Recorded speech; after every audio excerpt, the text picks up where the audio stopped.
Chapter 1476, Ancestor 1. If you want to read, I'll show them to you. The primordial Empyrean master didn't say anything else. He simply cursed inwardly, hoping that Su Ping would also contract the strange disease after seeing the strange corpse. He quickly locked his memories. As he did so, the indescribable scene popped up in his memories. He couldn't help but shiver and roar uncontrollably. Su Ping and the others were surprised by the old expert's reaction, which was clearly the previously mentioned disease.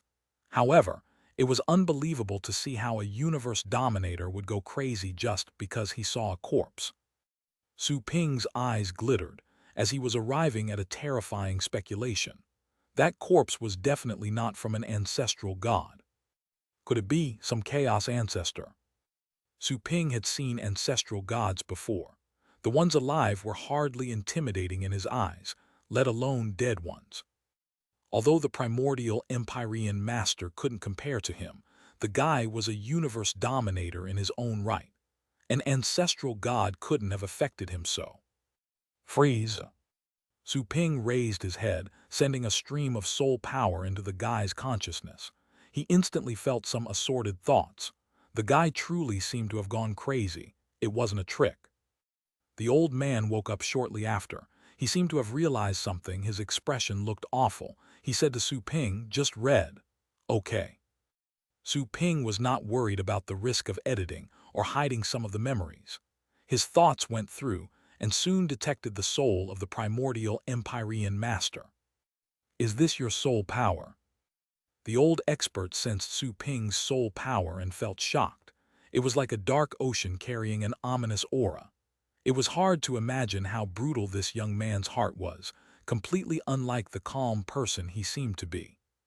Su Ping didn't respond. His soul power invaded the man's memories, which were soon replayed. However, the memories were short, and those further away had been locked by some power. He didn't try to tear the lock open. He simply read the accessible parts. The memories started from the moment the primordial Empyrean master left the universe.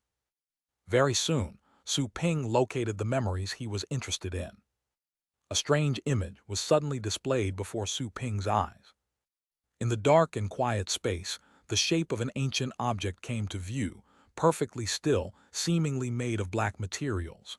It was silent, cold, while at the same time mysterious and terrifying. There were sudden changes in the world Su Ping was viewing, right when the shape of the ancient corpse appeared. The body shook all of a sudden. Then, it appeared to be reviving as it began to move. The bodily tissues were slowly detached from the body and turned into thousands of threads, like hairy tentacles trying to surround him. An indescribable fright clenched Su Ping's heart. He was having a hard time breathing. The actual scene made him suspect that he wasn't reading the man's memories, but actually witnessing that terrifying existence in person and was being corrupted. "No!" Su Ping roared and unleashed his power to break free. "Boss Su," someone said in a hurry. Su Ping sensed a few powers covering him. Although weak, they were clearly concerned for him. He woke up right after. He finally realized that his muscles were tight and his universe of chaos had appeared. He had also revealed the gigantic body of the primitive Chaos clan. Su Ping turned around, only to find that the three cyborg leaders, Kai Wang, the primordial Empyrean master, and the others were looking at him in fear. Su Ping guessed that he had lost control at some point. He was quite distraught because of the experience. "I am sorry." None of them could stop him if he lost control. "I'm glad that you're fine." Kai Wang was quite scared. Just then he thought that they were screwed. Fortunately, Su Ping woke up in time. The latter managed a smile and then raised his head to reverse time and see what happened. He was meditating as he read the Empyrean master's memories. Then he trembled and roared, revealing his true form in the chaos universe. He almost started attacking. "I truly lost control." Su Ping's heart was heavy, as losing control over reading some memories was completely unexpected. "Did you see it too?" The primordial Empyrean master looked at Su Ping in shock and suspicion. The aura that the latter displayed had terrified him. He no longer treated the young man as a peer, but as a person with the legendary undying state. "Where did you see the corpse? Do you remember the location?" asked Su Ping. The old expert shook his head and said, "I can't recall those memories anymore. I go crazy whenever I think of it. I only know that it happened." Su Ping nodded ever so slightly. There was indeed something wrong with the guy's memories. He even suspected that it wasn't a corpse and was somehow residing in the elder's memories. Furthermore, the owner of that corpse could be in a different time and space, in the past or maybe the future. That kind of existence was beyond his understanding. It was undoubtedly a chaotic ancestor. Even though the body had been left behind, nobody could observe it. If someone did, it would have a strong influence on their memories. Chapter 1477, Ancestor 2. How should I cultivate once I'm in the undying state? The world that the Golden Crow ancestor saw is a void. All lives are as insignificant as grains of dust. They can create and destroy everything with ease, including the universe. Su Ping mumbled while feeling confused. He could understand the undying state, and he had already touched it.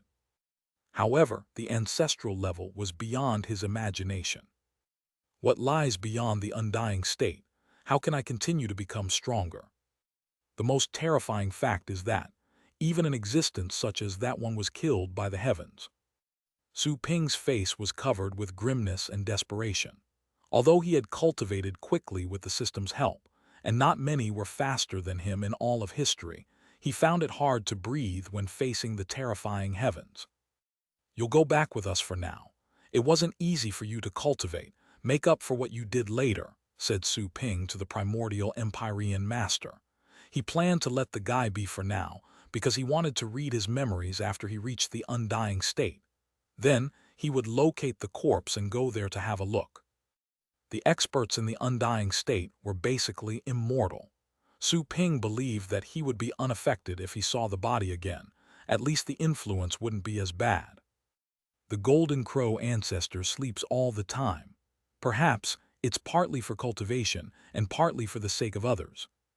When you're too strong, you must learn to live in seclusion, because you'll disturb and even hurt others with your strength when they see you. That might be the case for any top expert, Su Ping thought. It might be a good thing that they were hard to come by. If they were truly seen, they could scare someone to death. "Okay." The primordial Empyrean master nodded, although he didn't feel anything special. In his eyes, it was normal for Su Ping not to kill him, having a universe dominator's cultivation. After all, he was definitely one of humanity's pillars of humanity. "Let's go back now. Sorry guys, he's from my clan. Sorry for the trouble he's caused," said Su Ping to the cyborg leaders. Basha and the others exchanged glances and hesitated, but stayed silent in the end. They wouldn't have spared the guy in the past. After all, not only did he hit the green glass, he had also yelled loudly, which significantly increased their risk of exposure. However, Su Ping had said his piece and revealed his terrifying form. None of them dared to disobey. All of them sensed that Su Ping's power could easily kill them all when he lost control. He was on a completely different level. As no objections were raised, Su Ping covered the planet of origin with his power and shrank it, turning it into a ball. He held it in his hand and returned with Basha and the others. Everything was quiet as they made their way back. Su Ping was searching their surroundings with a keen eye, but didn't detect any of the monsters the cyborgs had mentioned. He wiped all traces of their presence, being more thorough than the primordial Empyrean master. They were soon back, near the green glass covering. Su Ping moved a finger and made a tiny crack, then led everyone inside. The old expert followed. Seeing the vast world inside, he remarked with glittering eyes, "It's true that there can be a whole world in a grain of dust." Su Ping thought of something and asked him, "You struck the green glass before. Why did you leave?" The primordial Empyrean master was clearly acting more respectful in Su Ping's presence. Even if the youngster had just forcefully read his memories, he was smart enough not to let any anger show. He replied casually, "I noticed that something was off, so I came to take a look. I found that it would require a lot of time for me to open this. The fortune bell rang just as I was about to keep trying, so I decided to leave in a flash. The fortune bell. Su Ping was surprised. It was an ultimate treasure that I found by accident years ago. The elder glanced at Su Ping and took out a black bell. I couldn't have made all my achievements without it. I would have been just a normal cultivator. So this is your cheat. Huh? What did you mean when you said it rang? Oh, this fortune bell will alert me if something good or bad is about to happen. I survived a lot of dangers thanks to this item, said the primordial Empyrean master with a smile. This is a chaos treasure bound to my soul, and it'll fall apart if I die. There's no way to unbind it. One bell for one life. Su Ping raised his eyebrows. It seemed that the last part was said because the old man feared that he would try snatching the artifact. However, he was probably telling the truth, since he had frankly confessed the treasure's usage. Let me take a look. Su Ping extended a hand. The old man's lips twitched. He unwillingly handed the item over. He was more or less worried, as normal people wouldn't try stealing it, but it would be troublesome if Su Ping wanted to try. What a strange item. There seems to be a great Tao power sealed within. Su Ping examined the fortune bell and felt as if it were alive. It was even rejecting him. He looked and confirmed that it was a treasure from the age of chaos. However, it wasn't born from nature. It was handcrafted. You said that this item can predict things. Let's do an experiment, said Su Ping. The primordial Empyrean master felt dazed. How? Su Ping gave the bell back to him. Then, his expression changed as he released a surging killing intent. The old fellow became petrified, and his pores were shrinking. The universe in his body popped up behind his back under the stimulation. Ding, ding, ding. Exactly at that moment, the fortune bell rang 3 times in rapid succession. The primordial Empyrean master narrowed his eyes, knowing that the danger predicted by the bell came from Su Ping. However, Su Ping dispelled his killing intent, and the bell quieted down. It's truly effective, Su Ping mumbled. The old man almost cursed aloud. The fortune bell only rang because Su Ping was truly going to kill him. If it didn't ring, maybe he would have truly died. What a lunatic! He secretly gritted his teeth. However, since he was weaker, there was nothing he could do. So if you hadn't left, you would have encountered danger outside the green glass. Su Ping frowned, while his eyes glittered. Is it possible that some of the monsters the cyborgs mentioned were still lurking about, even though most of them had left? His mood took a dive at the thought. He lacked time to cultivate. However, it seemed that fate was against him. He would never cultivate in peace. Su Ping heaved a sigh and took the primordial Empyrean master back to the 9 states with a heavy heart. He will stay with us for now. He won't cause any more trouble. Sorry for the inconvenience, said Su Ping as he apologized to the cyborg leaders. The cyborg trio was much less angry, seeing that Su Ping was being sincere. Their only choice was to drop the matter. Once they left, Su Ping returned the minimized planet of origin to the primordial Empyrean master. This is the continent that the cyborgs have given us. You will live here for now. The territory has already been divided. There's no place for you. You can live with Kai Wang for now. The old expert glanced at Kai Wang, knowing that Su Ping wanted Kai Wang to supervise him. He didn't refuse. He smiled bitterly and said, I'm homeless. It's not bad to have a roof over my head. I'm not picky. Su Ping nodded and glanced at Kai Wang, who understood the intention and nodded back at him. After helping the primordial Empyrean master settle down, Su Ping spoke to his master telepathically. He planned to raise a few more universe dominators, so that there would be enough people supervising the newcomer while he was away. As for the monsters outside the green glass, Su Ping intended to make the primordial Empyrean master keep an eye on them. The guy's fortune bell had useful potential. I simply want to cultivate in peace for 100,000 years. I hope that nothing happens, Su Ping prayed in his heart. Chapter 1478, Limit 1. Su Ping wasn't in a hurry to resume cultivation, after helping the primordial Empyrean master settle down. He planned to raise a few more universe dominators. He told his master about the idea. Very soon, all the celestial cultivators gathered in the temple and drew lots again. They were all hopeful and excited, as they had been feeling envious of Kai Wang's strength after his breakthrough. They used to be equal under Su Ping's command, but then they had to look up to him when he became a dominator. The result was out. This time Su Ping picked two. Su Kong and Zai Wang were the lucky ones. Both of them smiled in delight.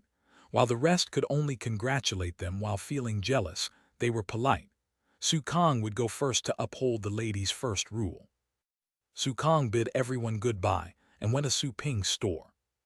She was slightly nervous as she looked at the mysterious and yet charming store. She took a deep breath and stepped out of the deep space. It was as if she appeared out of nowhere. She climbed the stairs and approached Tang Ruyan, who stood by the door while others exclaimed, "Hello, please inform Boss Su that I'm here." Su Kong was very polite to the little girl. She knew that the girl was Su Ping's employee. Her level was low, but her status was extraordinary. Even the ascendant cultivators would never dare offend her. "That's all right, just follow me." Tang Ruyan recognized that the visitor was a celestial on relatively close terms with Su Ping. She had also fought against Yi Chen, Su Ping's enemy, along with Shen Huang earlier, so she was quite courteous. Su Kong felt a mixture of slight surprise and delight by the treatment. She followed Tang Ruyan into the store and saw a busy scene. Su Ping was doing business behind the counter with the highly attractive Joanna. "She's here." Su Ping raised his head. He had noticed Su Kong's arrival from the very beginning, so he completed a pet registration and handed the next customer over to Joanna. He left the counter and waved at Su Kong. "Come." Su Kong nodded and quickly followed him. Joanna glanced at them in silence. She was making quick notes. "Well, excuse me, but my name is Cao Huang, not Cao Xiaowang," said the middle-aged ascendant state cultivator prudently. "You are now," said Joanna coldly. Inside the test room, Su Ping led Su Kong in and then closed the door. "You're quite the lucky one." Su Kong gave him an awkward smile, not knowing what to say. "I have 3 unparalleled Dao hearts here. Pick one." Su Ping didn't waste any time. He explained the 3 Dao hearts in detail. After pondering for a moment, Su Kong picked the Harmony Dao heart. Once receiving confirmation, he started to impart the selected Dao heart. Time flew. The Dao heart transmission was completed a few hours later. Su Ping changed the test room into a desolate planet and created a tribulation environment for her. Su Kong had already learned this process from Kai Wang. It was not a secret, so she wasn't too surprised, even though she was a bit stunned when she saw it happen for real. The tribulation soon ended, and Su Kong started to emit the aura of a universe dominator. Su Ping asked her to stay there and practice until she was fully accustomed to her new power. After all, her mission was to supervise the primordial Empyrean master. She had to be familiar with her power in order not to be tricked by the old expert. Su Ping summoned the Dark Dragon Hound and the Inferno Dragon to spar with her. Su Kong was barely capable of resisting both 2 pets as they battled. Her potential was squeezed out thanks to her brushes with death, and she quickly gained control over her new power. Su Kong was indeed shocked. Her excitement after advancing was completely gone, as she finally understood why Su Ping could easily help them become universe dominators. It had to be noted that none of the Celestials would dare claim they could help their disciples reach the ascendant state, even with their cultivation realm. It depended on luck whether or not they could raise a heavenly lord or help a disciple rise to the celestial state. The only reason that Su Ping could raise universe dominators so easily was his highly superior level. By now, he was already an unfathomable existence. The level they could perceive could very well be just a deliberate disguise of his. He's only lived a few hundred years. Is he really not a reincarnation? Su Kong was curious about Su Ping's background. However, she didn't think he was the reincarnation of some ancient existence, as she recalled how respectful he was to Shen Huang. Even his pets are incredibly strong. Shen Huang is right. He is indeed humanity's last hope. There won't be any human capable of surpassing him in the next million years, Su Kang thought. She left the test room, promising that she would fulfill the mission Su Ping had set for her. However, she didn't like the primordial Empyrean master at all. After seeing her off, Su Ping received another celestial expert and also gave him an unparalleled Dao heart. The guy picked the Desolation Dao heart like Kai Wang did. Once he raised 2 universe dominators in one go, he asked them to work with Kai Wang and supervise the primordial Empyrean master, as well as maintaining order in the 9 states. Humans would be safe while he was away, unless they encountered someone in the undying state. Chapter 1479, Limit 2. Even if he were there, he wouldn't be able to do anything to those higher beings. He could instantly kill universe dominators, but he couldn't compare to experts in the undying state. The gap between levels was enormous. That cultivation realm was legendary. It was impossible for him to defeat someone who would be incredibly stronger. Su Ping summoned the Dark Dragon Hound and the Inferno Dragon, and set about collecting more pieces of the Great Tao in cultivation sites. The 9 states became more lively after the primordial Empyrean master arrived.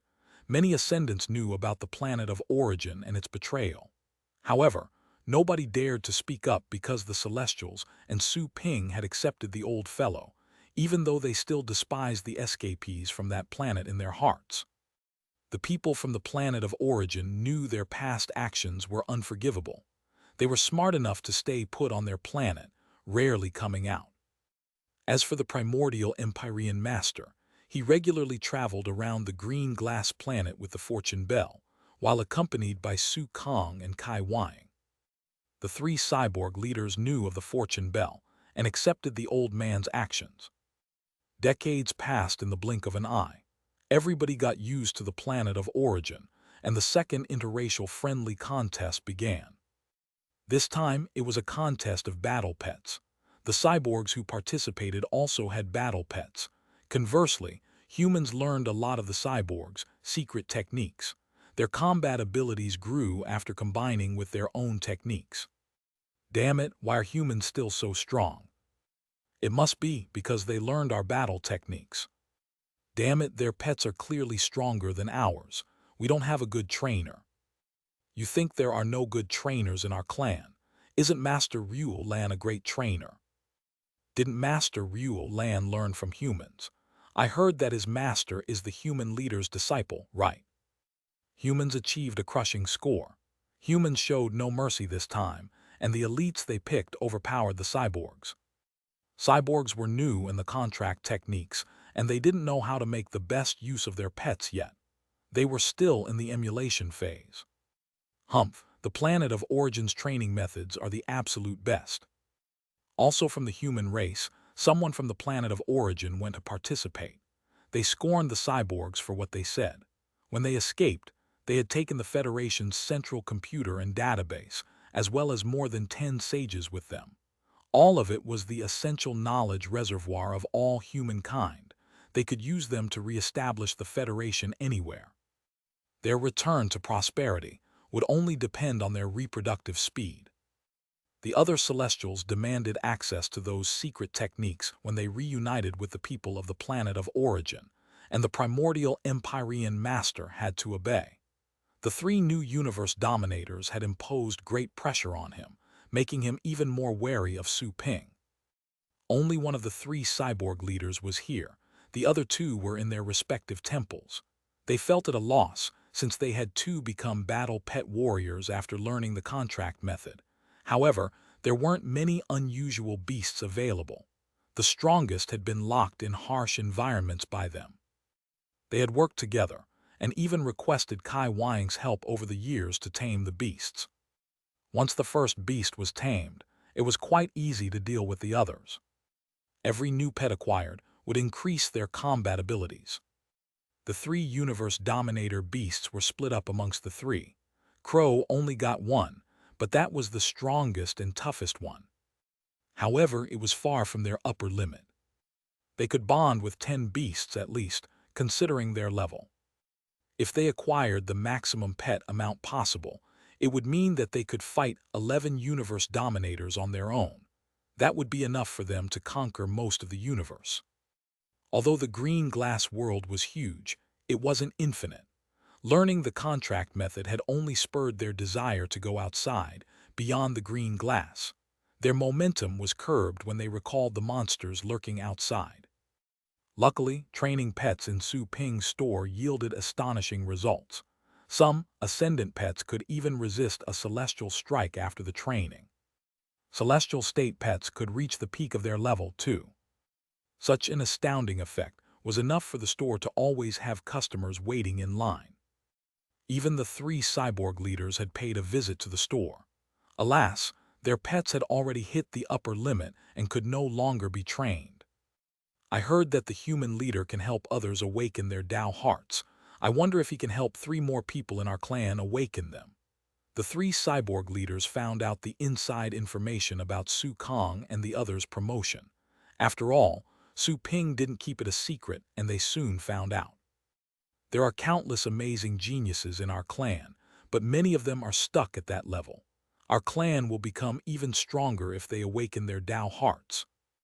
But we're just allies anyway. We're foreigners to them. I wonder if he's willing and how much we have to pay him for it. The cyborg trio intended to ask Su Ping to help their prized disciples awaken their Tao hearts. They were ready to pay a high price, as long as he was willing to accommodate. At the same time, Su Ping was hunting in a dark cultivation site. The world was pitch black, not a single ray of light existed. The local creatures either had shocking hearing or smelling abilities, or were able to see in the dark. Even the weakest worm could easily kill an adult. The place was extremely dangerous. Many terrifying assassin-type creatures roamed the land. There were traps everywhere. Extra care was needed. Su Ping trained a few batches of good pets there, all with a certain assassin trait. Their stealth abilities were significantly improved, and their senses became keener. Su Ping quickly traveled that world with the Dark Dragon Hound, the Inferno Dragon and his other pets tagging along. The dark world was extremely clear in Su Ping's eyes. The environment didn't affect him much after experiencing the Great Tao. Besides the darkness, there was a special substance that would suppress your senses. Even the ascendant state creatures would have their senses impaired. They eventually developed other organs to perceive their surroundings. Roar! A beast appeared out of nowhere and opened its bloody maw in the darkness down below. Still, Su Ping seemed to have seen it coming. He dodged the smelly mouth and leaped to the sky. He raised a finger, and a spot of light that felt like the sun was gathered on his fingertip. Light is the most cruel thing in this world of darkness. With a smile on his face, Su Ping threw the tiny condensed sun into the beast's mouth.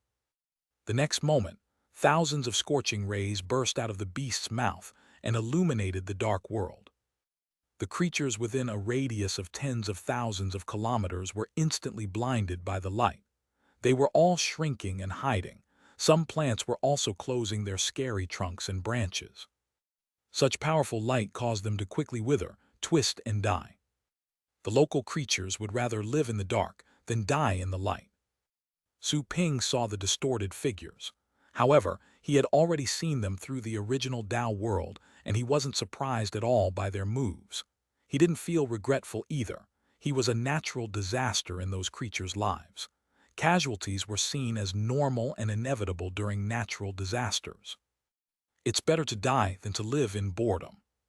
Su Ping waved a hand and pulled the universe behind a beast back. His hand turned red as he squeezed the universe and broke it. Countless great Tao began to spread out. However, all of them were caught, and he absorbed them before they could get away. Those Tao shards quickly flowed into the Tao of fire inside his universe like some sort of shadow. Have I reached the limit? Some of the pieces were absorbed and the others were left out. Su Ping knew that he had reached the limit, as he recently discovered that his fire Tao's absorption was becoming slower. Chapter 1480, Unification and Tao Heart 1. As the Tao of Fire reached the limit, Su Ping sensed that his entire universe seemed to be changing. It seemed to be collapsing inwardly from the edge. The center of that phenomenon was the Tao of Fire. The power of his entire universe was moving toward the Tao of Fire in an uncontrollable manner. He took a deep breath, letting the process take its course. Everything was happening exactly as planned. He quickly divided his universe into different layers, using the first layer to accommodate the Tao of Fire. Once the universe was divided, the first universal layer was thinner, and the Tao of Fire was absorbing at a much faster rate. Very soon, the universe section attached to the Fire Tao turned into a transparent burning membrane. At first glance, it was like a star, and the universe was like the atmosphere. The Fire Tao kept absorbing. The universe grew closer, until it gradually melted into the Tao of Fire. The scorching light of the Fire Tao was gradually condensed. There were some sort of drastic changes that caused terrifying energy waves. Su Ping gazed at the Fire Tao, feeling that his power was being drained in a frenzy. He was almost sucked dry.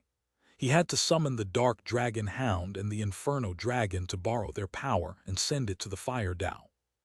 More and more pets merged with him and lent him their power. In the end, he even summoned the Void Bug and merged with it too.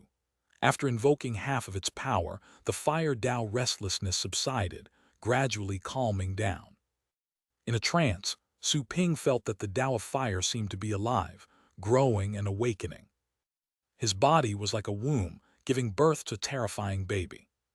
The Great Tao can be trained. The Great Tao is alive. Su Ping's eyes glittered. He held back his panic and uneasiness and waited patiently. He also caressed it with his energy. Elsewhere outside, the Dark Dragon Hound and his other pets were recovering and protecting Su Ping. He was indeed able to resurrect, but disturbances had to be avoided at all costs while he went through that critical moment. Time moved on. Some wandering beasts would occasionally make an appearance, but they fled as the pets scared them off. Su Ping's consciousness was completely focused on the changes of his Fire Tao. It was a beautiful and splendid picture, a rarely seen, magnificent painting drawn by the entire universe. The Tao of Fire was emitting the aura of a universe. Everything was exactly as Su Ping had foreseen. It truly worked. The membrane of the universe that had been absorbed earlier was already melded with the Fire Tao. It looked like a thin skin covering the Tao's surface. It was the shape of the universe. The Fire Tao was evolving miraculously, gradually concealing its power and fusing into the universe. The Tao of Fire was the universe, and the universe was the Tao of Fire. The great Tao stored within was unified. There were no impurities. Any other great Tao would be absorbed by the Fire Tao or pushed out. In simpler terms, the Tao of Fire had evolved and turned into a universe. Taos couldn't be destroyed. The Fire Tao universe would be re-established instantly, no matter how many times it was shattered. The shattering couldn't even cause any real damage. It was just like punching water, which wouldn't produce any damage, even though ripples would be produced. The destruction appearance was just one of the universe's many forms. Su Ping was no longer able to feel the exuberant and scorching aura as the Fire Tao gradually perished in the universe. However, he discovered that the universe was already deep and scary, like a calm abyss, able to unleash 10 times more power than before. The Fire Tao universe had taken shape. Su Ping's heart was pounding. He couldn't suppress his excitement, knowing he had finally found a different way. If he continued on this path, he would go further and become much stronger than anyone. Su Ping tried to control his new universe, instantly feeling he was wielding an unimaginable power, like a mortal holding a hammer heavy enough to shatter the earth. It would obliterate everything around him if he swung it. The undying Fire Tao universe. Su Ping took a deep breath and suddenly detonated the power in his universe. A dazzling light burst out with an explosion. The horrifying blast shocked the Dark Dragon Hound and the Inferno Dragon. They looked at Su Ping and raised their shields. Su Ping controlled the explosive power and circumvented them, unleashing its force on the surroundings. The forest was instantly razed to the ground. the soil was also affected. The attack was akin to a nuclear bomb weighing billions of tons exploding.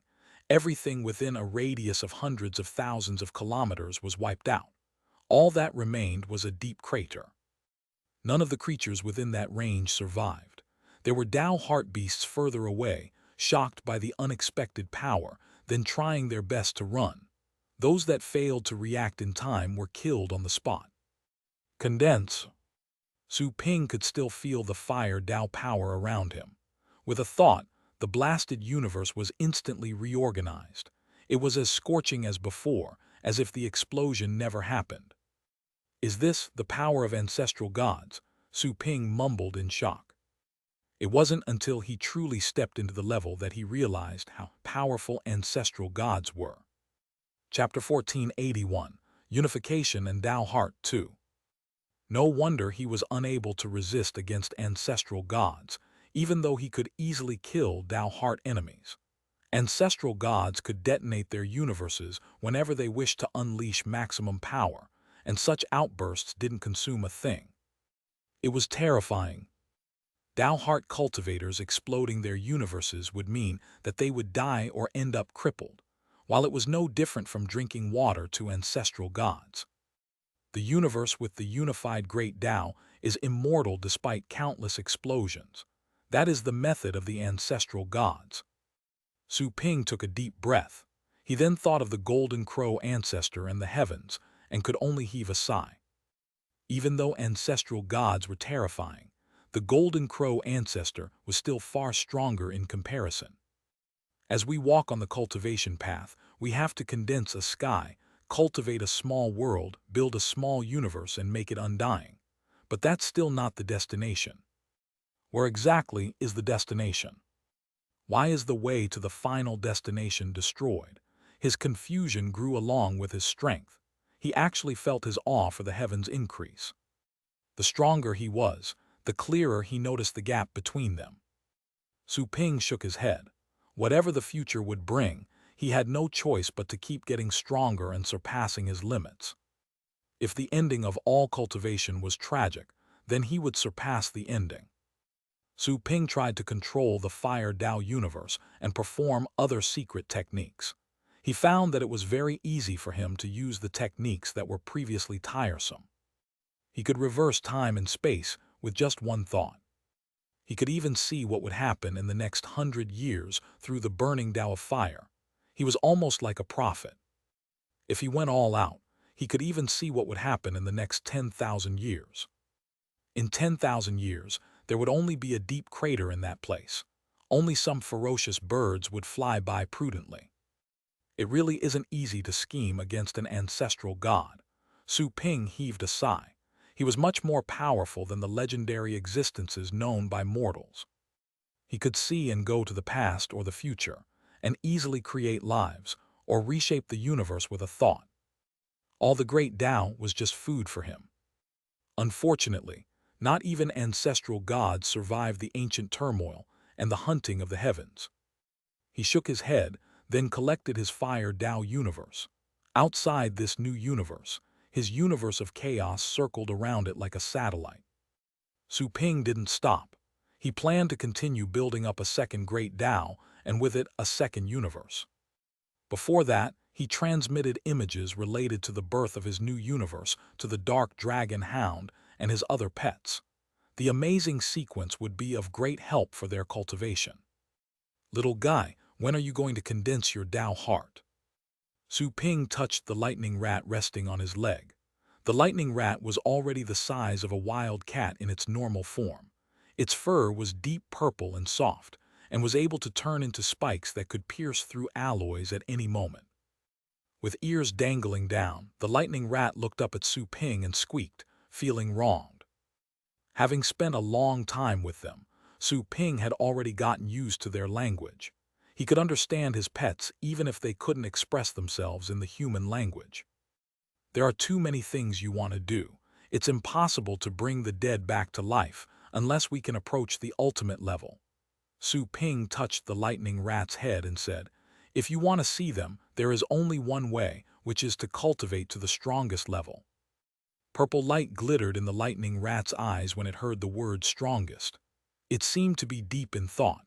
Moments later, an intense electric light surfaced on its body, followed by a deep purple fog.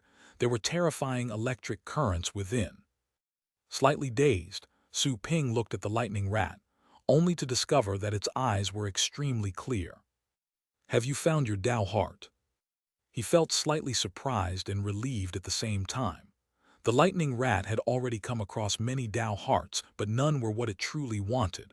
However, based on the reaction just then, it had found its ultimate goal. "Whatever your Tao heart is, just believe in it and you will reach the real destination someday," Su Ping mumbled. The lightning rat soared from his hand to the sky, attracting thunderclouds. The bloody thunderclouds roiled with an ancient pressure. It seemed that an old giant was sitting in the clouds, looking down at the mortal world. The pet rodent suddenly raised its head, roaring at the lightning as if sensing something. The pet's shrieks were as deafening as the roars of a dragon, traveling 100,000 kilometers. There was actually a hole in the bloody thunderclouds. The lightning rat revealed its true form. Shaking its hairs, it instantly turned into a beast thousands of meters tall. Even though it preserved the form of a rat, it was so intimidating that even the legendary creatures would be eclipsed. It roared and voluntarily charged at the heavenly tribulation. As lightning surged, the bloody thunderclouds became rampant and dark. It was the most terrifying type of tribulation. Su Ping slightly raised his eyebrows. Many clans in the Archean divinity would be covetous at the sight. Who would ever think that a pet could cause such a terrifying heavenly tribulation? "Looks like this little guy, Tao heart, isn't simple." Su Ping smiled and felt happy for the lightning rat. However, he also knew that the more powerful the Tao heart was, the more difficult the road it would be in the future. However, the experts always walked on thorns, and only the weaklings would tread on smooth roads. Boom! Roars and rumbles echoed in the depths of the thunderclouds. The lightning rat seemed to be fighting against the sky. It was roaring so furiously, as if competing over something. Maybe it was trying to get back the time it had lost. Or maybe assert someone who had already died. The tribulation lasted for a long time, until the roars grew to a frenzy and the black clouds faded away. Only the enormous lightning rat remained in the void with blackened fur. It roared at the ebbing heavenly tribulation and the recovering dark night, but there was no response. It hovered there for a while, and eventually shrank to its normal form and returned to where Su Ping was. It nestled in his arms with deep fatigue in its eyes. Su Ping hugged the creature for a while. He simply moved on in silence. His cultivation efforts continued. Everything was in order on the green glass planet. Aside from minor conflicts between both clans, most people liked each other and lived in peace. The relation between the two clans improved over time. The three cyborg leaders could only become less vigilant when dealing with humans, having realized it was impossible to resist if their allies were truly up to something. It was better to make friends with them and strengthen their alliance. Shen Huang and the other Celestials noticed the change in the cyborg's attitude and found that many things became smoother. They somehow felt at home in the 9 states. Su Ping returned to his store and asked, "System, you said that you would tell me all the secrets if I became an ancestral god. Does it still count?" "In any case, you can upgrade the store to level 9 when you become an ancestral god. Of course, my word counts," said the system. Su Ping nodded. Upgrading the store was no longer difficult for him. He could easily create dozens of clones and have them train pets in cultivation sites. It was much more effective. He could also accelerate time. Even if he accelerated time 1,000-fold, it wouldn't affect his cultivation, nor his meditation. That way he could maintain the store's service output at the maximum. This would allow him to fulfill the requirements to upgrade the store in a year or two. "All right, I'm going to try right now." Su Ping went to the cultivation sites again. This time, he picked the Archean divinity he was familiar with. He was still a god king at the moment. He was planning to become an ancestral god straight away.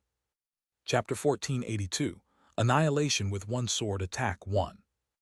Once back in the Archean divinity, Su Ping found the divine power in the air familiar. It had been 100 years since his last visit. It was a mere blink for the other celestials, but it was long enough for him to reminisce. The divine power he pursued in the past was like thin water in Su Ping's eyes. When compared with the aura of chaos, divine power was like exploited refugees that had nothing but bones left. He spread his consciousness and entered the original Tao world, soon realizing where he was. He wasn't planning on returning to the Heaven Path Institute. Going through a tribulation was crucial for any god king, but it didn't give him any pressure. He was just a god king at the moment, but his current power was enough to shatter the test, even if he faced the most terrifying black tribulation. His main concern was the ancestral god tribulation.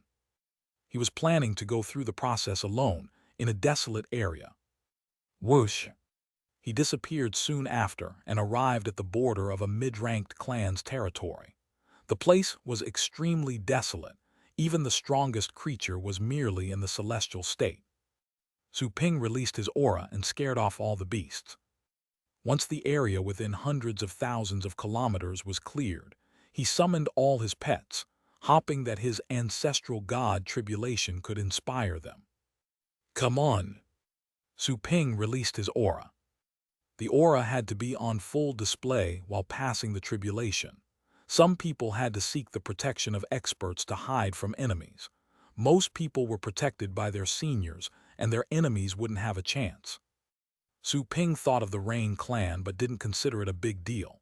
If they truly pestered him, he would have them pay a bloody price. Even if the Rain ancestor showed up in person, he wouldn't get anything good. After all, he was basically an immortal when he entered the cultivation sites. Certain changes happened quietly in the world as he revealed his aura. The originally thin air began to solidify. Then, something seemed to be injected into it, making it as sticky and heavy as seawater. Even the wind became oppressive and violent.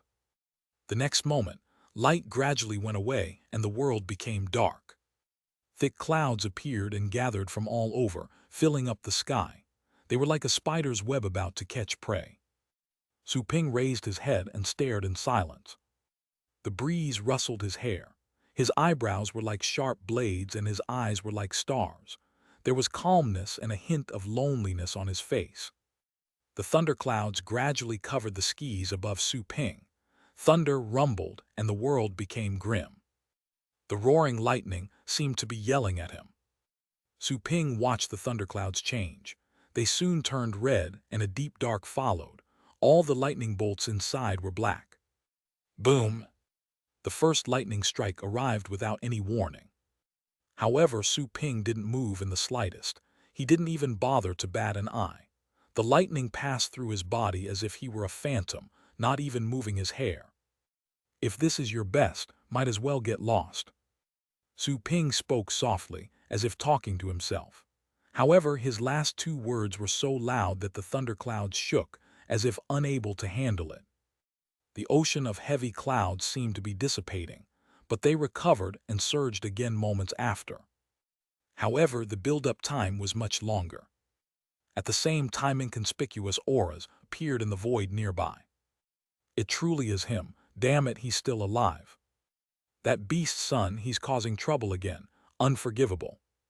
Damn it, the other clans haven't realized it yet. We should work together and kill him. He's actually going through a tribulation.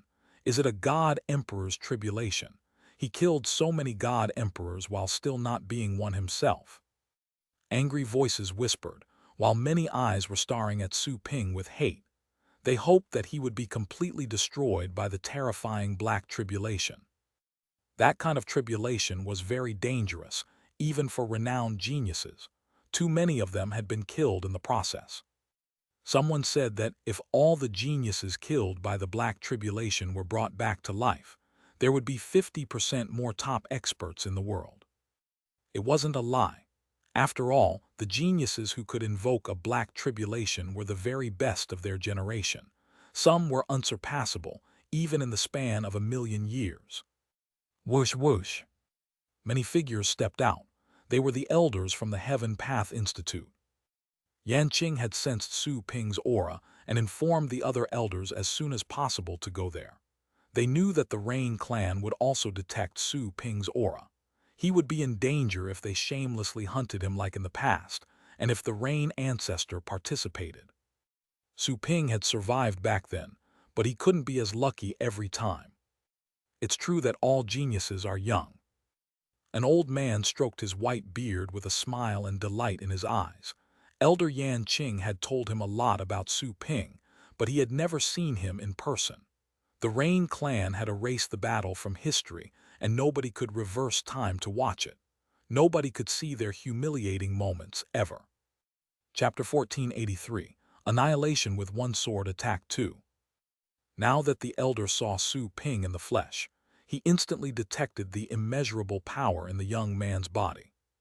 Such power far exceeded that of normal emperors. Even he felt inferior. Is he really going to become a god emperor?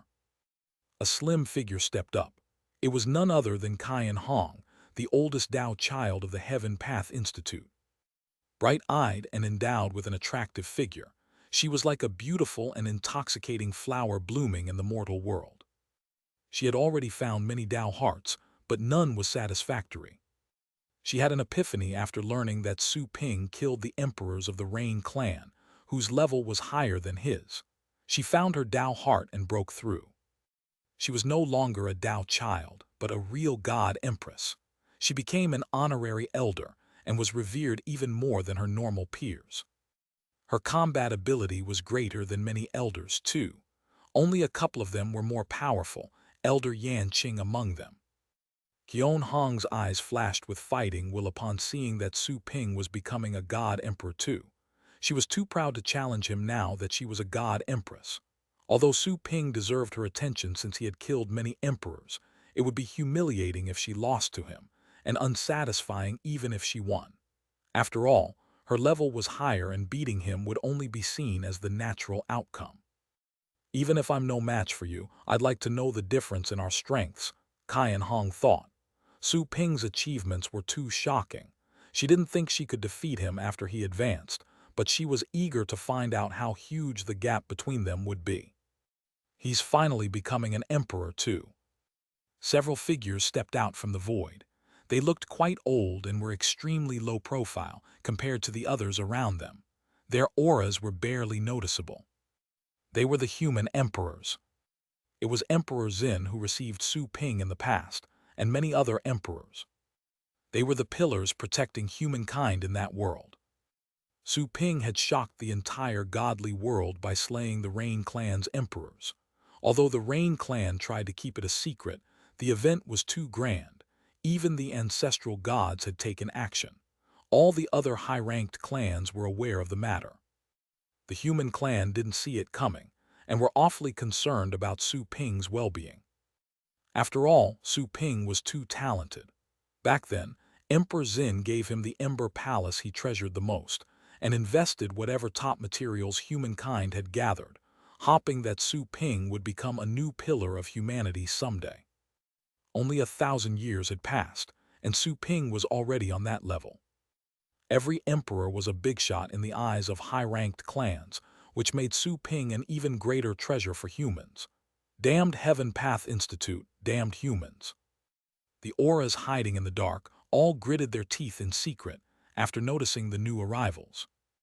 Ask the ancestral god to catch them once and for all. That ferocious beast might not be here. The ancestral god can go and investigate in person. Someone was already determined to kill. Very soon, more and more figures appeared in the void.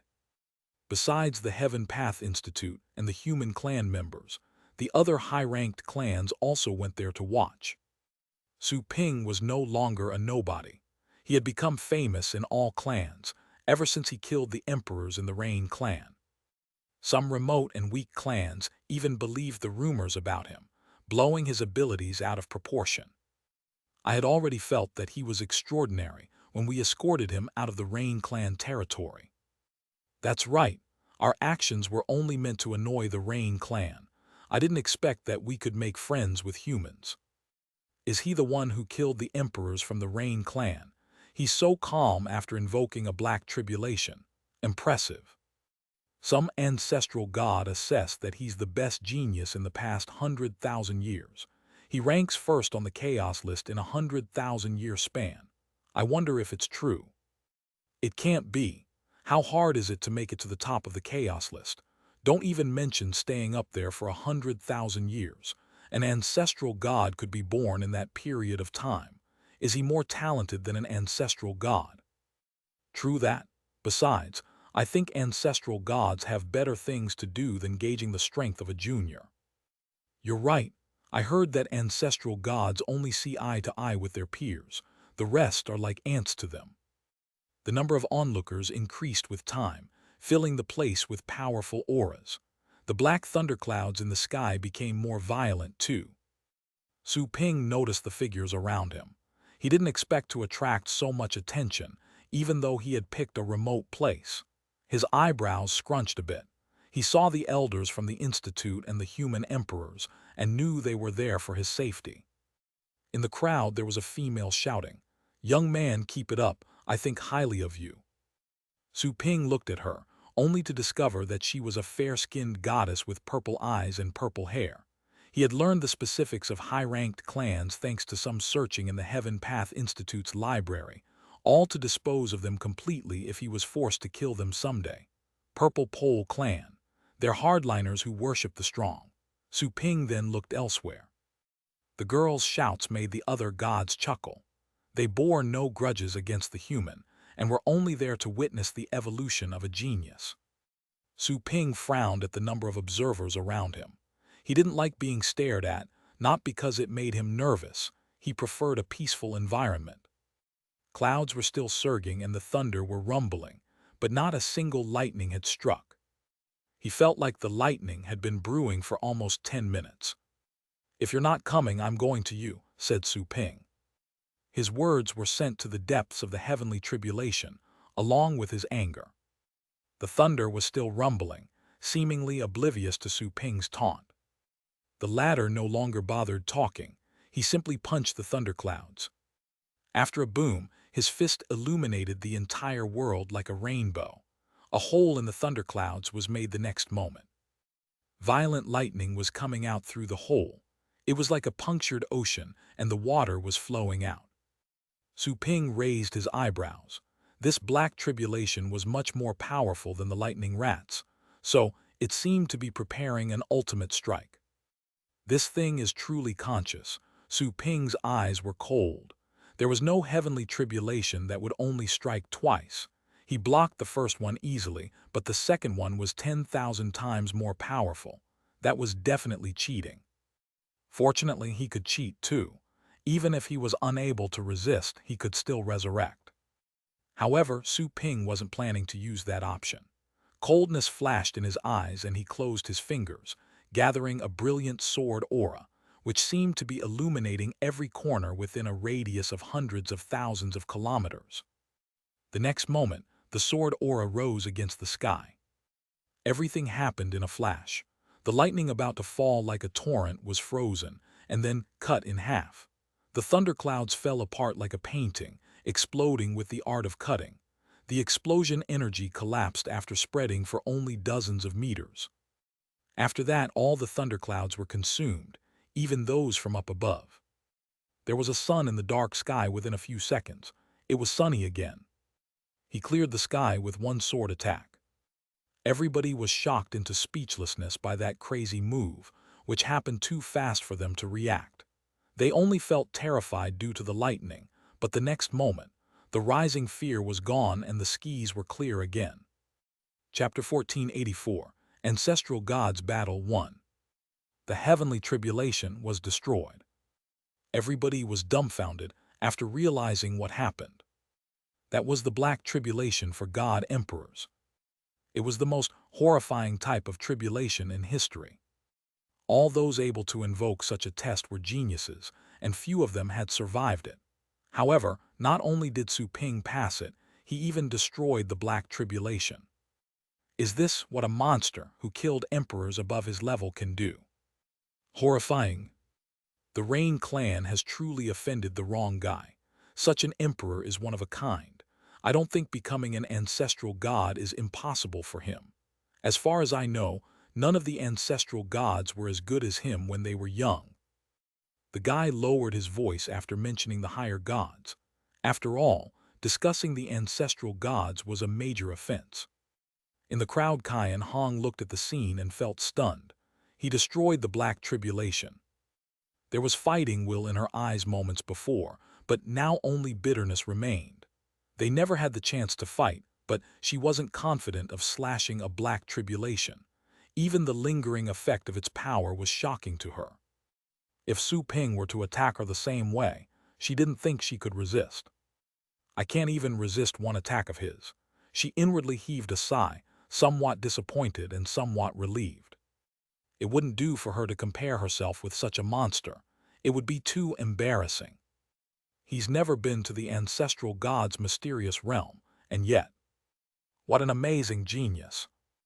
Elder Yan Qing said earlier that he would be the fourth ancestral god of our institute. I didn't believe her back then, but right now, I can only say that her eyes were keen. The elders of the Heaven Path Institute were all excited. Those who had personally seen the boy kill emperors in the Rain clan were much calmer. Those who only heard about it were thrilled. Damn it! The Rain clan emperors hiding in the dark wore awful expressions. Su Ping's toughness refreshed their understanding. Did he grow recently, or did he not try his best last time? While looking at the dissipating clouds, Su Ping raised his eyebrows a bit, not expecting them to be so worthless. He shook his head and dismissed them, unwilling to waste his time. He continued releasing more auras, as he was going to challenge the ancestral god's heavenly tribulation. I hope those people know what's best for them. Su Ping glanced at the void where the Rain clan emperors were hiding, showing troubled and solemn expressions. They thought they were good at hiding. However, Su Ping was deeply connected to the world of gods, all thanks to his undying universe. He could see anything, unless it was something beyond that godly universe, or if the ones observed had undying universes too. As Su Ping's auras became more and more powerful, everybody realized that something was off. They readily began to observe him with shock and suspicion. After surviving a tribulation, the power imposed on one's body would be released, causing a rapid improvement. However, Su Ping's auras weren't just improving rapidly. He was almost suppressing everybody around him. He wasn't targeting anyone in particular, yet all of them perceived a fatal threat. Not long ago, he killed god emperors while merely being a god king. He can probably kill them in an instant, now that he's a god emperor himself. Good Lord, he's invincible at his level right after his breakthrough. Only ancestral gods can tackle him. Not even the arrogant guys from the 7 major clans can face him. Damn it, do you think he'll notice us? The hidden emperors of the Rain clan began to worry. None would survive if Su Ping were to attack. The fear they felt when the young man attacked and killed so many emperors haunted them again. Right when Su Ping kept releasing his auras, the world trembled and a brilliant arrow was shot from the distance, passing through layers of space. It was more like a raindrop falling from a willow leaf than a real arrow. Disregarding time and space, it reached the target the moment everybody sensed it. Aggressive. The elders from the Heaven Path Institute were stunned for a moment, then realized what was going on. The Rain clan. The white-robed elder was the first to react. He suddenly widened his eyes and let out a furious roar while trying to prevent a tragedy and save the promising young man. However, his strength was suppressed the moment it was released. He was shackled by an invisible membrane and was completely unable to break free. This has nothing to do with the Heaven Path Institute. It's personal. It's best if you stay out of it, said an extremely indifferent voice directly into the elder's head. It belonged to the Rain ancestor. The elder widened his eyes in fury, not expecting the Rain ancestor himself would take action, sending to kill Su Ping with a sneak attack. At the same time, the brilliant raindrop was right by Su Ping's eyes. Time seemed to freeze just then. Aside from the elders from the Heaven Path Institute, Other experts who went there just to watch had eyes as wide as saucers due to disbelief. However, everyone's pupils were illuminated by dazzling flames, which seemed ready to burn everything in the world. Next to the flames, Su Ping was the only one standing in midair, hands behind his back in a carefree manner, as if it were just an illusion. Everybody was dazed. The next moment, a horrifying aura arrived from the void and dragged them all back to reality. Chapter 1485, Ancestral Gods Battle 2. The aura belonged to an elegant young man clad in a green robe, his face alluringly beautiful. He carried the dominance of a man in power, along with an ancient aura of solitude. He was frowning, with coldness in his eyes. Ancestral God. It's the Rain Ancestor. Everybody was wide-eyed in shock. Their pupils shrank, and they trembled uncontrollably, as if fearing they would somehow offend his honorable existence by their smell alone. The people of the Heaven Path Institute looked awful, not expecting the Rain clan to be so petty. That was essentially a war declaration against them. The clans that were hostile against the Rain clan heaved sighs. At first they thought that the Rain clan had one more enemy while they acquired an ally, but it would be for long. Ancestor. The emperors in hiding, including Lin Tianjin, jumped out and paid their respects in delight. Their ancestor wouldn't have gone there if the ferocious dragon was present. That was the best moment to kill Su Ping. While ignoring his underlings, the Rain clan ancestor only stared at Su Ping coldly and indifferently. Looks like that beast gave you a lot of power. You can only cultivate power. No one can give it to you, Su Ping said coldly. Last time I warned you not to mess with me. Our grudges had been already cleared and I'm not planning to retaliate anymore. However, you just keep making trouble for me. Do you really want your clan to be wiped out? All the onlookers gawked at Su Ping in shock. He told an ancestral god that he was going to annihilate his clan. He's even more arrogant than in the rumors. Although they had to admit that Su Ping had the capital to be arrogant, he was facing an ancestral god. Anyone would have to bow in the presence of an ancestral god. No matter how extraordinary a genius was, becoming an ancestral god was the highest achievement. Humph! The Rain ancestor's eyes were cold. No longer wasting time talking, he launched another attack. His power surged like a green rainbow, with the phantom of an ancient tree behind him. The tree seemed to be rising through the clouds, in remembrance of the world tree from the Age of Chaos. It was said that there were 8 world trees that held up the skies. Lin Tianjin and the other emperors looked at their ancestor in shock. Undoubtedly, their forefather was serious. Is it in answer to Su Ping's provocation? The others also realized that the Rain ancestor wasn't going to casually erase Su Ping from existence. He was using his real strength. Even his bloodline power was manifesting, which was proof of how formidable the strike would be. The elder roared suddenly, Rain ancestor, do you really want to become the Heaven Path Institute's enemy? The Rain ancestor didn't stop. If Su Ping wasn't dealt with, there would be 4 ancestral gods in the Heaven Path Institute, making it harder for the Rain clan to resist. As for their 3 ancestral gods, one of them was pursuing the greater Tao, another was wounded 1,000,000 years in the past and had ever since cultivated in seclusion. As to the third and youngest, he wasn't scared of them. The Rain clan could face those 3. However, the case would be different if Su Ping became an ancestral god too. The guy had once killed emperors whose levels were higher than his, and would be tricky to deal with if he became the 4th ancestral god. How stupid! Su Ping's eyes grew even colder as he saw the attack. He suddenly countered, and the scorching fire Tao universe appeared behind his back. It turned into a brilliant golden bird, which was the legendary Golden Crow. He was already able to activate all the power in the Golden Crow bloodline and transform into a real Golden Crow, which was just one of his forms when he switched bloodlines. Su Ping spat out flames like a ferocious bird that would burn the world. The Rain ancestor was surrounded. The seemingly young expert lost his cool the moment he noticed Su Ping's fire Tao universe. He couldn't help but shout, losing his ancestral god composure for a moment. This is impossible. He had already felt that something was wrong when Su Ping resisted his strike. He believed it was an infused power from the ferocious beast, never expecting that it came from Su Ping's undying universe. The brat is already an ancestral god. He had learned everything there was to know about Su Ping through his sources, ever since their last failure. He analyzed thoroughly and realized that it was merely a young man with an extraordinary growth speed. However, he then realized how terrifying that growth speed was. Even Wen Tian, the most gifted ancestral god of the Heaven Path Institute, was beneath Su Ping's talent. Bang! The scorching flames were swept out, colliding with the green rain.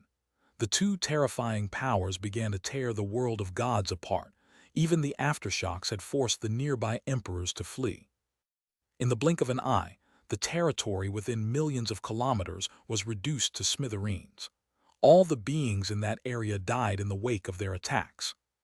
Without a doubt, it was a veritable fight between ancestral gods, which could turn the entire world upside down.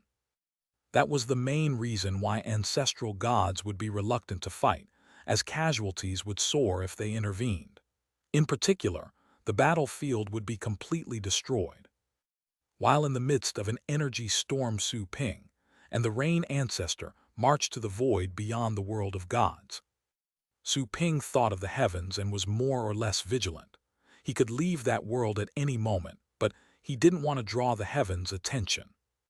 The Rain Ancestor, on the other hand, stared at Su Ping with a contorted expression. No one knew what he was thinking. A few attacks had helped him confirm that Su Ping had an actual undying universe. This would basically make it impossible to kill Su Ping on his own. It was really difficult for an ancestral god to kill a peer. Only if several ancestral gods took action would this be possible, wearing the victim to Deech. The Rain Ancestor would end up exhausted before he could make the kill, even if Su Ping stood still and allowed the strikes to land. The exception would be for a far stronger ancestor to act, like the Chaos Perception Dragon. That was the reason why the four ferocious beasts were so infamous. They could eat ancestral gods. Do you regret it? Su Ping looked at the Rain Ancestor coldly. The latter took a deep breath. How do you want to end this? Both of them were top experts. They had already weighed the pros and cons, and their speech was very concise. Half of your territory, said Su Ping coldly, or your clan will be destroyed. The Rain Ancestor said gloomily, you have to protect humans too. I will destroy them if you destroy my clan, so we're the same. After you transcend the tribulation and become a real ancestral god, you must follow the rules and not wantonly invade other clans. In other words, you don't want to pay for anything. Su Ping looked at him with disdainful eyes. You made up those rules for the ancestral gods to follow, so you can abide by them. So far, I've only walked as a mere mortal, and I've only followed the rules of one place. The Rain Ancestor frowned.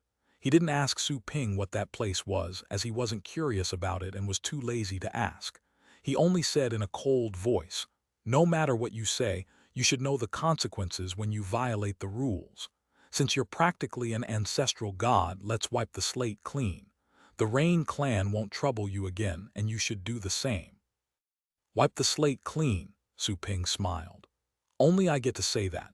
You attacked me first, and now you talk of peace after realizing that you can't beat me. It just so happens that I need a new territory for humankind. The Rain clan will offer half of its territory, or it'll be useless, even if you beg for mercy when I raise the Rain clan to the ground. Ha, come and try then, the Rain Ancestor sneered, although wary of Su Ping's potential. And knowing that Su Ping would probably be a troublemaker even after becoming an ancestral god, rules were rules. Su Ping couldn't violate them. Calling his ferocious beast backer would violate a taboo, and all the gods would gather to kill the boy. He would love to see that happen. Bang! Right when the Rain Ancestor turned around to flee, Su Ping condensed a sword and slashed furiously. The dazzling sword aura reached the target in the blink of an eye. The Rain Ancestor turned around all of a sudden. then used a green rain to block the sword aura, like a water curtain. But the next moment, the sword aura tore it apart and struck his chest. Chapter 1486, The Ancestral God's Tribulation 1. "I'm only returning your favor," Su Ping said coldly. He casually waved a hand to make the sword aura on his fingertip disappear. Then, he simply ignored the gloomy rain ancestor and returned to the world of gods. Killing intent flashed in the man's eyes, but he stayed his hand. It would be dangerous if they continued to fight and the ferocious dragon noticed anything. The young human was no longer the same. The godly ancestor could hardly kill him on his own. Su Ping returned to the desolate plain. The place had already become a dark void. There was a bottomless pit on the ground. He opted for staying there, that way no innocents would be killed. He looked at the sky and saw how the world was already healing and the rain ancestor's aura was gone. The man had probably left. Su Ping ignored the latter's actions. If there was another sneak attack during the tribulation, he would make the guy experience the heavenly tribulation along with him. With no hesitation, he released his auras unreservedly and soon reached the peak God-Emperor level. The world suddenly became quiet when the Fire Tao's undying universe was released. There was still a breeze and clouds were floating, but nothing was ordinary. In the distance, at the border of the desolate plain, none of the ones forced to retreat had left. They only stayed by the edge of the battlefield.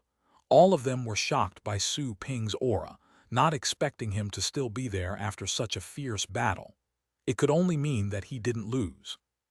He couldn't be a mere god-emperor if he was able to resist the rain ancestor's attacks. He couldn't be killed if he was also an ancestral god. Such realization left all the Rain clan's emperor with troubled expressions. The elders of the Heaven Path Institute and the human emperors, however, were so thrilled that they were shaking. Elder Yan Qing looked into the distance, where Su Ping was. There was shock and disbelief in her clear eyes. After such a short time, the junior in her eyes was already qualified to fight the Rain ancestor. He's already... Qian Hong swallowed as she stood in the crowd. She felt that her throat was extremely dry. It was incredible for her. She would have taken everything as a hallucination if it weren't for the barren ground and the bottomless abyss. She was trying to become a god-emperor, while Su Ping was already trying to become an ancestral god. No wonder. That's why he was able to destroy the heavenly tribulation apart with one sword attack. The tribulation for a god-emperor wasn't much in ancestral god's eyes. But then, does it mean that he already had ancestral god might while still being a god king? Qian Hong's mind went blank after such a thought. It was impossible to find any words to describe such an existence. He had shocked all the gods by killing emperors while being a realm lower. To be able to go head-to-head with ancestral gods while still being a god king, it was definitely unique. He was the first to achieve that in all of history. Her heart jolted when she looked in a certain direction, given that an intense aura was being emitted. Every genius wanted to be remembered. Her goal had never been to defeat those at her level, but to challenge the most famous geniuses in history. However, according to the records, she knew she was far from achieving such a goal. As for Su Ping, she believed he was definitely the best in all of history. I wonder if it's lucky for me to live in the same age as this genius, Qian Hong thought bitterly. Other than the Heaven Path Institute and the human representatives who were genuinely happy for Su Ping, the rest of the gods were shocked because of the young man's feat. Nobody expected that a battle with ancestral gods would take place. A new ancestral god would probably rise very soon. Dumb. All of a sudden an illusory bell appeared right underneath the wall protecting the universe. As huge as a mountain, the artifact was ringing in the distance. The sound seemed to be traveling through time. Everybody was shocked by the ancient bell's phantom. That's the Grand Emperor Divine Bell. The Grand Emperor Divine Bell is ringing. It's the sign of an ancestral god. The other continents are probably hearing this too, right? Everybody was shocked. They had doubts at first, but the phenomenon reassured them. The bell would appear every time an ancestral god emerged. It was a chaos-made item, born in the depths of the godly universe. Nobody controlled it and nobody knew where it was. However, it would ring every time someone broke through to the ancestral level. The ringing would sound throughout the world of gods. This would alert all clans that a new ancestral god had emerged. Such a level was the peak for gods. Any clan would have to look up to those apex cultivators. Right then, in the sky above the godly world, the illusion of a bell more than 100,000 kilometers wide appeared like the sun. It did seem illusory, but the carved Tao glyphs in it were clearly visible. The odd thing was, normal people would soon forget those symbols after seeing them. Only god kings managed to remember some. The appearance of the bell would always be seen as a feat for any and all the cultivators in the world of gods. All experts would benefit from the birth of an ancestral god. The Grand Emperor Divine Bell. It's appeared again. I've seen it 3 times in my life. Who knows which clan has the ancestral god hopeful? I wonder if they will die during the tribulation. An ancestral god. I wish there was an ancestral god in our clan. Chapter 1487. The Ancestral God's Tribulation 2. Remember, the Grand Emperor Divine Bell is said to be a Tao item, engraved with the most original great Tao which leads straight to chaos. If you comprehend all symbols, you can also become an ancestral god. The entire godly world was shocked by the bell's appearance. There was overall excitement in the air. A new ancestral god. Judging by the aura, it's coming from that direction. Let me go there and take a look.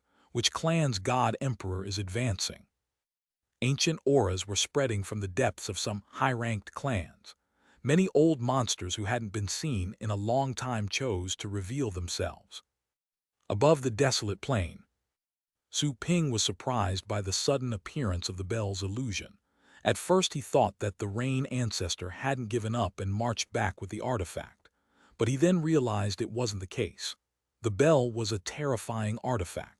The rain ancestor would probably have the power to even suppress the chaos perception dragon if he had the treasure. This is only an illusion, not the artifact itself. Even so, it's already this powerful. It must be an artifact close to the primordial ancestor realm. Su Ping's eyes glittered. The Tao glyphs were extremely weird. However, Su Ping realized that they were all part of the undying great Tao. There were 9 of them. Just this divine bell alone could easily suppress any ancestral god. There are 9 undying great Taos on the bell, which means that my cultivation is in the right path. If I see my body as an artifact, I can condense more and more undying great Taos too. I can get 9, or even more. Su Ping's eyes glittered. Whether or not it was an optimum path leading to the ultimate height, he was willing to try. Exactly at that moment, there was a surge with a scary aura. The dense black clouds in the sky rolled like a tide, as if about to swallow the whole world. Su Ping felt stunned for a moment, an ancestral god's black tribulation. He didn't think his undying fire Tao universe was that good. After all, only the most exceptional geniuses in a certain realm could invoke a black tribulation. Everybody goes through the black tribulation to rise to the undying state. The black tribulation was created to suppress those who aimed for the undying state. What you've seen so far is just a shadow of the real thing, said the system's voice, sounded inside Su Ping's heart. Suppress shadow. Su Ping was slightly surprised. The explanation offered by the system was awfully confusing. The black tribulation was created to suppress the ones in the undying state. Why? Su Ping couldn't help but ask, are heavenly tribulations really controlled by the heavens? The system said, why else would they be called heavenly tribulations? What a great rhetorical question. Su Ping was rendered speechless. The system could have chosen not to answer in the past, while it showed willingness to explain many secrets after the store was upgraded to level 8. If that's the case, wouldn't the heavens notice us if we transcend here? Asked Su Ping. Naturally. Then, you will know the answer later. Su Ping's eyes glittered. The information revealed by the system was shocking. All cultivators had to go through heavenly tribulations to advance. The testing phenomenon was controlled by the heavens. They would certainly know where a tribulation would take place. However, those worlds had yet to be destroyed. Furthermore, even the Federation's universe had been safe until the crack in the universe became wider. Only then did the heavens break in. The heavens could sense all universes through the tribulations, but there were still survivors. A cold and depressing aura descended upon Su Ping right then. He looked up and saw the black tribulation above him. The entire sky had become dark at some point. The sunny sky was quickly covered by the spreading tribulation in the far-off distance. The whole world was covered by the black tribulation. Depressing, maddening, cold, suffocating. Su Ping felt as if he were 100,000 meters deep in the water. He could hardly breathe, while his body was about to fall apart. All his cells were telling him to run as quickly as possible. A sense of crisis he didn't have in a long time made him shiver. He looked at the dark sky. The God Emperor's black tribulation was like a gentle feather in comparison, while the current one was like a heavy rock. He had the feeling that he couldn't resist it. Such a tribulation is controlled by the heavens. Did they create tribulations to erase us? Su Ping noticed the suppressed killing intent within the tribulation. This reminded him of the human corpses in the Federation's space, the empty universes he had seen during his escape, and how cyborgs had been hiding in tiny grains of dust. Everything was because of the heavens. Everyone has to be tested by tribulations as they cultivate. The weak are shattered and their cultivation was done in vain. The strong survive and rise to higher levels. But it's still a disaster. Why do I have to endure your tribulation? Su Ping's bones expanded as he grew hundreds of meters tall, standing like an ancient mythical creature. The aura of chaos surged from his body, surrounding him like smoke. He rose to a height of 10,000 meters in the blink of an eye and stood like a massive mountain. The 108 original Tao glyphs surfaced on his body. Once those Tao glyphs were combined, they would form an undying great Tao. Every member of the primitive Chaos clan could become an ancestral god because of their bloodline. However, Su Ping didn't go through that path. He condensed his undying universe on his own. Still, the 108 Tao glyphs on his body were already drawing onto themselves to form an undying great Tao. His body was as sturdy as that of an ancestral god's. After all, he was already a chaos creature, far stronger than the gods themselves. Everyone can still cultivate and rise to higher levels without heavenly tribulations. Fury shone in Su Ping's eyes. He even rejected the idea, after learning that the heavens were behind all tribulations. It was like taking a test at the age of 80 and their life becoming meaningless if the test failed. It was outright suppression and exploitation. However, after getting used to it, everybody was proud of transcending heavenly tribulations.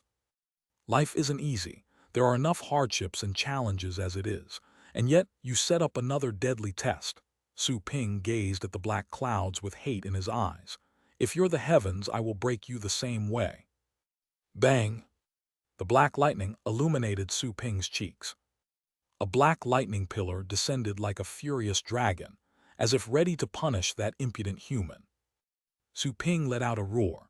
A mist of blood burst out from the pores on his arm and gathered to form a bloody sword. He held the sword and slashed furiously. All the sword techniques he had learned were fused at that moment for the ultimate attack. Destroy the tribulation. If the heavens want to destroy me, I will destroy the heavens. If the tribulation wants to punish me, I will obliterate the tribulation. Roar! The crimson sword aura reflected Su Ping's fury and hate. The bloody light illuminated the entire world and spread further by billions of kilometers. Many emperors saw it. Boom! The sword collided with the descending lightning bolt. The next moment, the bloody light pushed forth and drowned the lightning bolt, cutting deep into the pillar. There was a bloody crack in the middle of the dark clouds. It looked like a strange eye that had just opened. It was healing quickly, however. Su Ping didn't stop. The undying universe surfaced behind him and exploded with the most dazzling light. The power from the explosion was transmitted into his arms, producing red cracks on them. The fiery power was then transferred to his hands and gathered in the bloody sword. Su Ping roared and slashed furiously again. The second attack was as astounding as thunder, even sharper and with a stronger momentum than the first. It stubbornly slashed into the sky. Great sword! In the void, a few figures who had just arrived were amazed by the bloody sword, not expecting that the young man going through the tribulation had mastered such a powerful ancestral god technique. He's trying to resist the heavenly tribulation. How brave! Back when we dealt with our tribulation, we all shrank our universes and struggled to weather through it. This world-destroying tribulation is no joke. His undying universe could be completely annihilated. Those ancestral gods thought that Su Ping's behavior was rather crazy. Chapter 1488, Slashing the Tribulation 1. With a boom, the entire godly world seemed to be shaking. The freshly healed crack in the clouds was slashed open, revealing greater damage. Su Ping tirelessly detonated his newly condensed undying universe. He transferred the explosive power on his arm and unleashed it with the god's arrival's secret technique. 99% of his power was fully released with a momentary beam of sword light, which was even more dazzling than before. The third attack. The tribulation clouds were torn apart, revealing a gap tens of thousands of kilometers wide. The bloody sword light entered deep into the clouds, dyeing the world red. Su Ping roared and slashed relentlessly. He forcefully slashed the dark tribulation to pieces with his sword. That unbelievable scene dumbfounded the emperors who were watching in the distance. Even the ancestral gods who showed up after receiving reports were shocked, as they felt the sharpness of that new ancestral god. Another stubborn kid. Looks like the world won't be peaceful anymore. I heard that the Rain ancestor is his enemy. Looks like the Rain clan's life won't be easy in the next 100,000 years. I hope his actions stay within the rules of us gods. The ancestral gods had mixed feelings. They had once been dazzling geniuses who suppressed their peers. They weren't as domineering as Su Ping was during his tribulation. However, despite his momentum, they knew how powerful the test was. It wouldn't fall with a few slashes. Just as the ancestral gods pondered, the opening on the clouds got bigger and bigger. A rumbling sound originated from the depths of the clouds. The sound echoed in the void and was transmitted through time and space. It was simply blood-curdling. It sounded like some ancient existence snorting furiously in the depths of the clouds. The bloody crack caused by the sword aura was swiftly mended. All of Su Ping's sword auras were consumed by the clouds, and the clouds recovered in full. All the work didn't cause a thing. Whoosh! Su Ping didn't stop, though. Instead, he swung his sword faster and faster. His universe of fire exploded and was condensed again and again, unleashing its destructive power. His terrifying sword auras were released at a faster pace. Exactly at that moment, a bloody light appeared in the depths of the dark clouds all of a sudden, with crimson lightning darting down aggressively. Su Ping narrowed his eyes. He sensed that a scorching aura from the lightning had the same origin as his sword technique. The heavenly tribulation had melded his attack unto itself and was sending it back to him. Su Ping's eyes were cold. Was it a provocation or mockery? His sword spun and a sharp aura slashed out, only to be shattered by the bloody lightning. The cloud's attack was slightly weakened, but it kept on pressuring him. There was no time for Su Ping to slash again. He could only condense his universe and resist.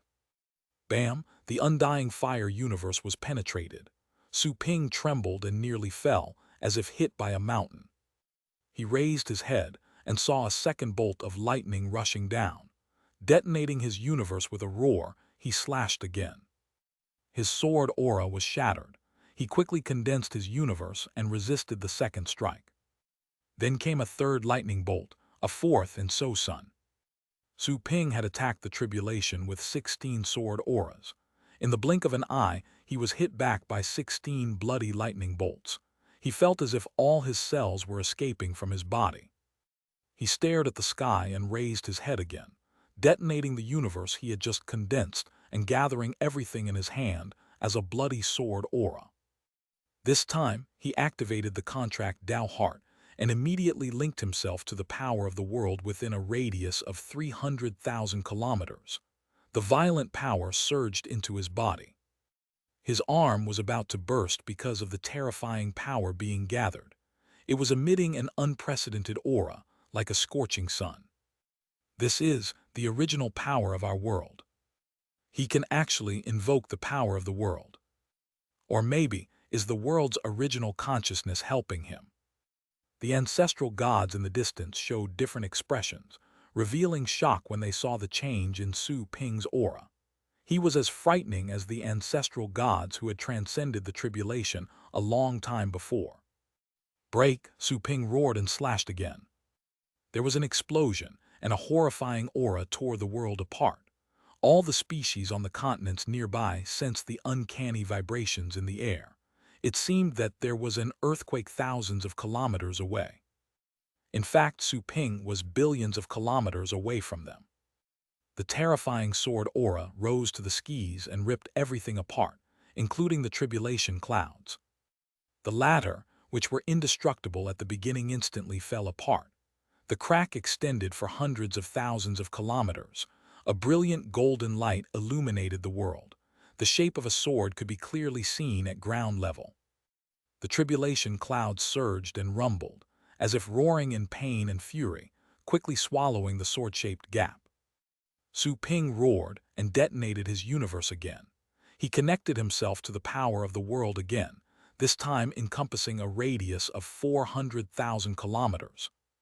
The energy turbulence was even more intense than before. Su Ping's body became taller too, reaching 100,000 kilometers, arms like mountains.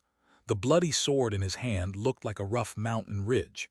He slashed furiously as his energy erupted, prepared to raze everything to the ground.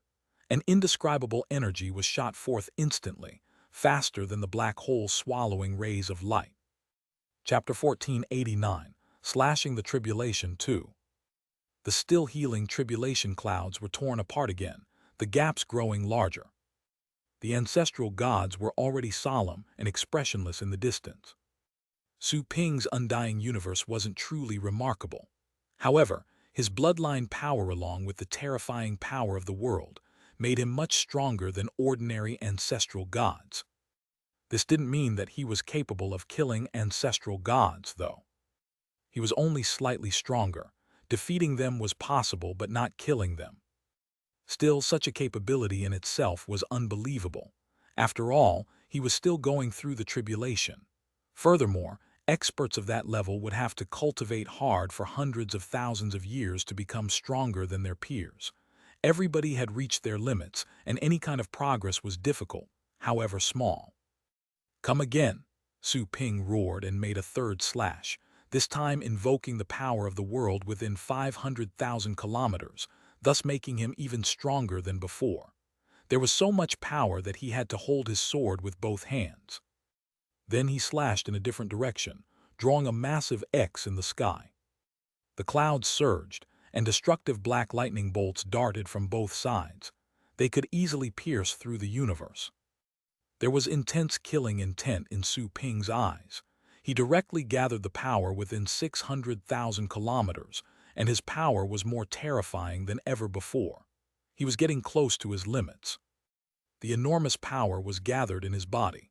Su Ping held his sword with both hands and attacked. All the lightning bolts in the sky were extinguished. However, the golden sword aura didn't disperse.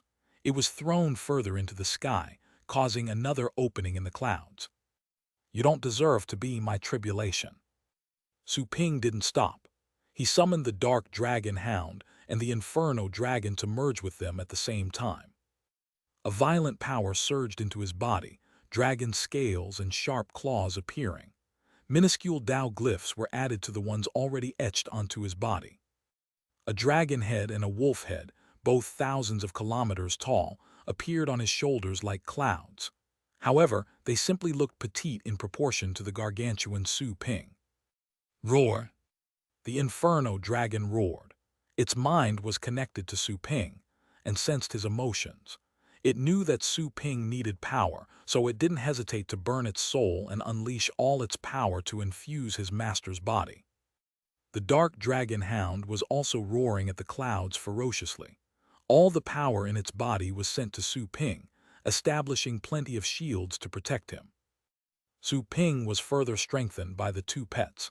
His exuberant power made him feel capable of squeezing the sky apart. He bellowed and invoked the power of the world again, this time reaching his limit of 800,000 kilometers. Time and space seemed to be shaking. Infinite power from the world of gods surged into Su Ping's body, who then felt that his body was melting. Such made him think there was nothing he couldn't easily destroy. Condense. Su Ping gritted his teeth and gathered the power in his hands. A dazzling golden power was manifested, with hands as brilliant as suns as he detonated his universe. Break, Su Ping roared and swung his sword, launching a dazzling sword aura to the sky. The clouds covering the area shook violently. A huge pillar of lightning was condensed in the middle of the clouds and rushed to meet the sword aura. But the next moment, the lightning pillar was easily torn apart. The sword aura sliced the pillar like tofu. The sky within a radius of 1,000,000 kilometers turned into a pure gold color. The ones observing at ground level saw this spectacle as a brilliant river of gold stretching to infinity. Those watching from a distance would clearly see a golden sword mark. The entire sky near Su Ping was golden, and the clouds were gone. While looking at the brilliant golden river above and feeling the terrifying energy fluctuations, all the emperors shivered. Is that the power of an ancestral god? When ancestral gods were furious, they could tear the world apart. The few ancestral gods witnessing the phenomenon were silent, mulling over complex feelings. Although they hated to admit it, they knew that the young man could easily be counted among the strongest ancestral gods. He wasn't yet on par with the old monsters of the seven families, but he was definitely one of the top gods. Su Ping stopped attacking and gazed into the sky, as he could tell that the clouds were ebbing and would not gather again. There was a crack spanning 1,000,000 kilometers, and the clouds were collapsing. He had destroyed the heavenly tribulation for ancestral gods. It had been a truly destructive test controlled by the heavens, but he didn't see any of them. They didn't show up despite such provocation. Then, why would they destroy so many universes? Su Ping stared at the sky, feeling that the heavens were rather unpredictable. In any case, the system seemed to know a lot of secrets about them. Since he had become an ancestral god, the system would tell him everything after upgrading the store to level. Su Ping looked at the purple python, the vast sky thunderous dragon and the rest, then said softly, "You guys should hurry up. The upgrading prerequisite for a level 9 store is to cultivate an ancestral god pet. Your Tao hearts awakened a long time ago. It's time to create your undying universes." All the pets were rendered speechless by the demand. They were already smarter than humans at the moment. For how long had they been god emperors? Only someone like their master would expect them to become ancestral gods that fast.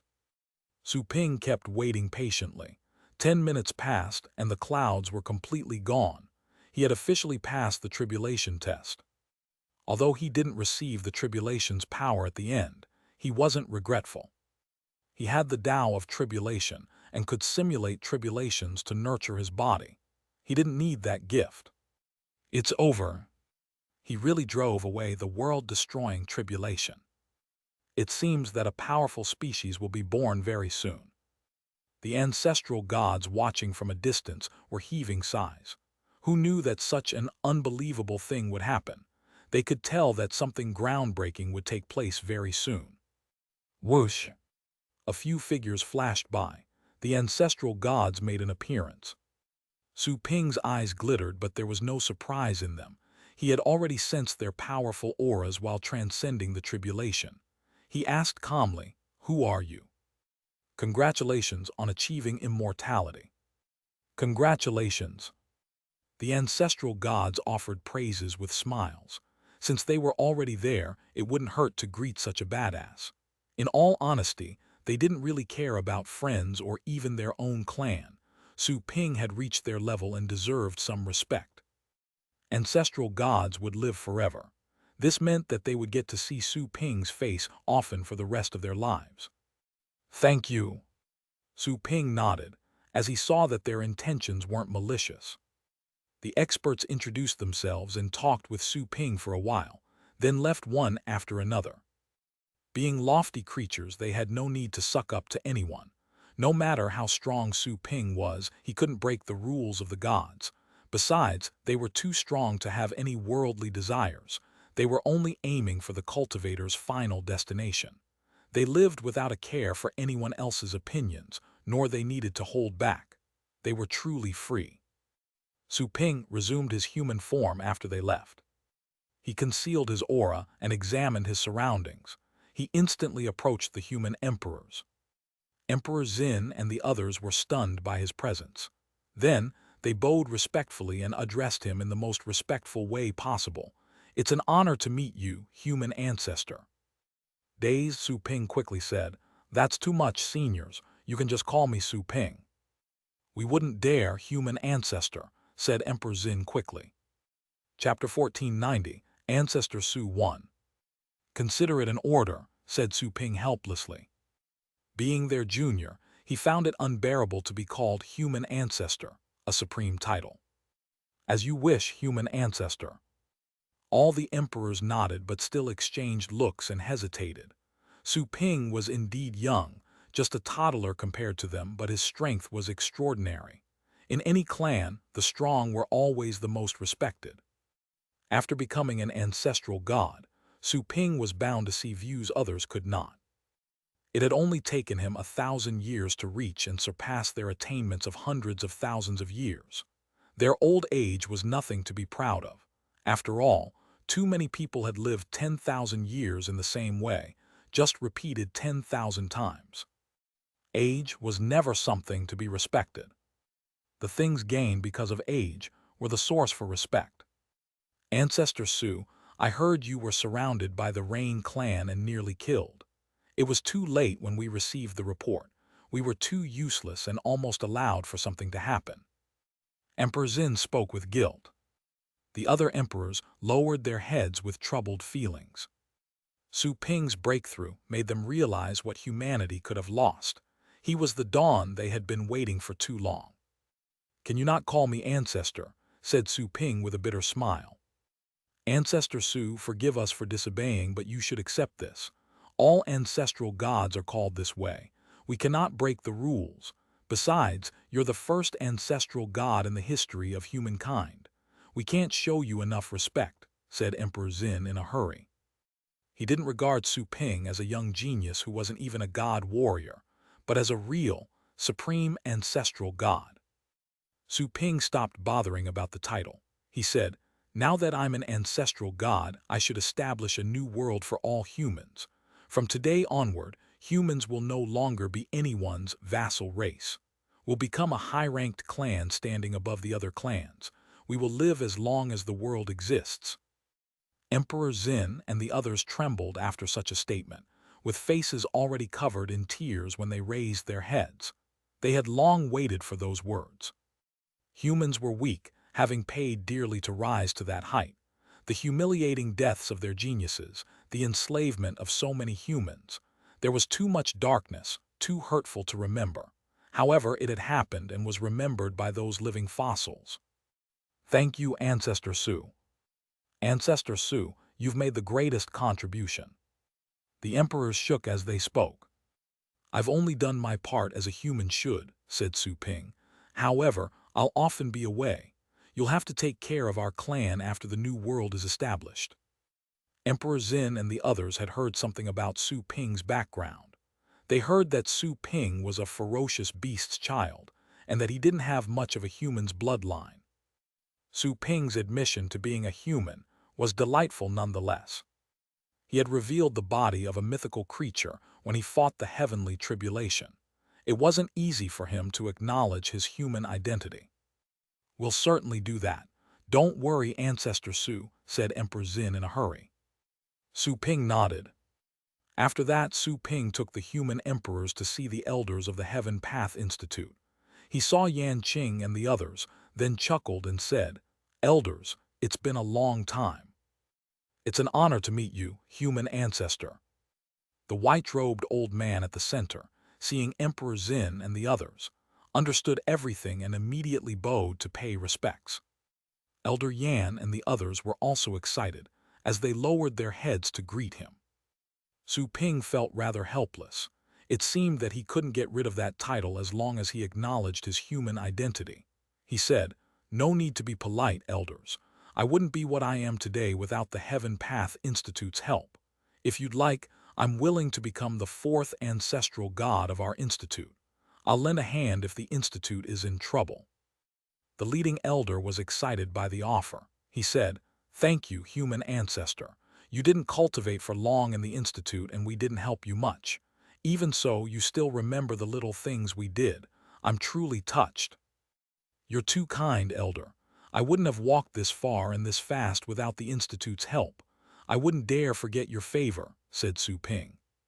With Su Ping as the institute's fourth ancestral god, the Heaven Path Institute would become even more threatening than before. "Human ancestor, are you going to establish a new territory for all humans? If you want, you can create one on the continent near our institute. That way we can take care of it," said the chief elder.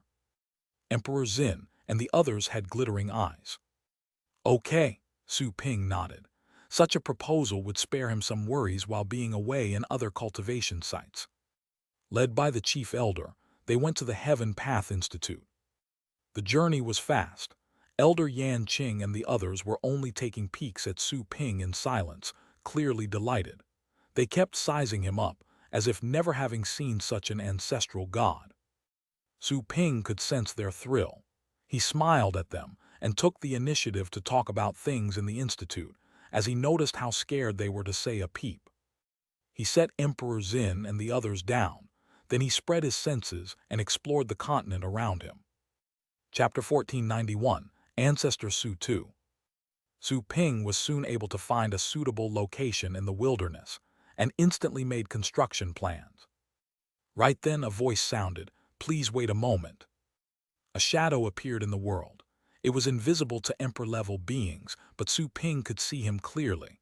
It was a young man wearing a black robe, with a purple vertical eye on his forehead.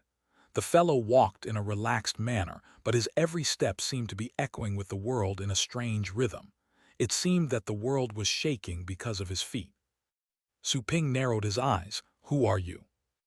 "I just heard the Grand Emperor Divine Bell and you don't look familiar. You must be the new ancestral god, right?" said the black-robed young man with a smile. "If you're looking for a territory, I suggest you go somewhere else. This place belongs to the Bright Moon Clan." "The Bright Moon Clan?" Su Ping raised his brows and asked. "It's not one of the 7 greatest clans, is it?" The young man's smile fell. "What do you mean?" "If you're not one of them, don't meddle in other people's business," said Su Ping with an unwelcoming expression. "We'll only be using this continent. We won't be stepping on your territory." Creation was an easy task for him. He could instantly create a small universe.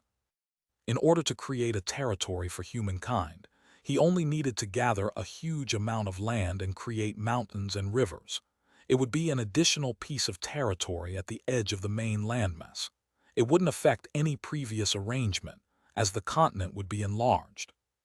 "I know, but this is the Bright Moon Clan's territory, and we don't like noisy neighbors.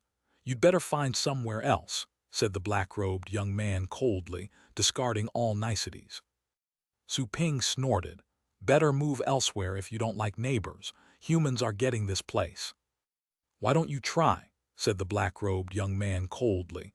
"Besides, you must have the 7 clans' permission to establish a territory. Did nobody tell you the rules after you became an ancestral god? As far as I know, any high-ranked clan is free to settle down in a place they like. Being ancestral gods, if they can't freely pick a land for their clans, what's the point of being an ancestral god?"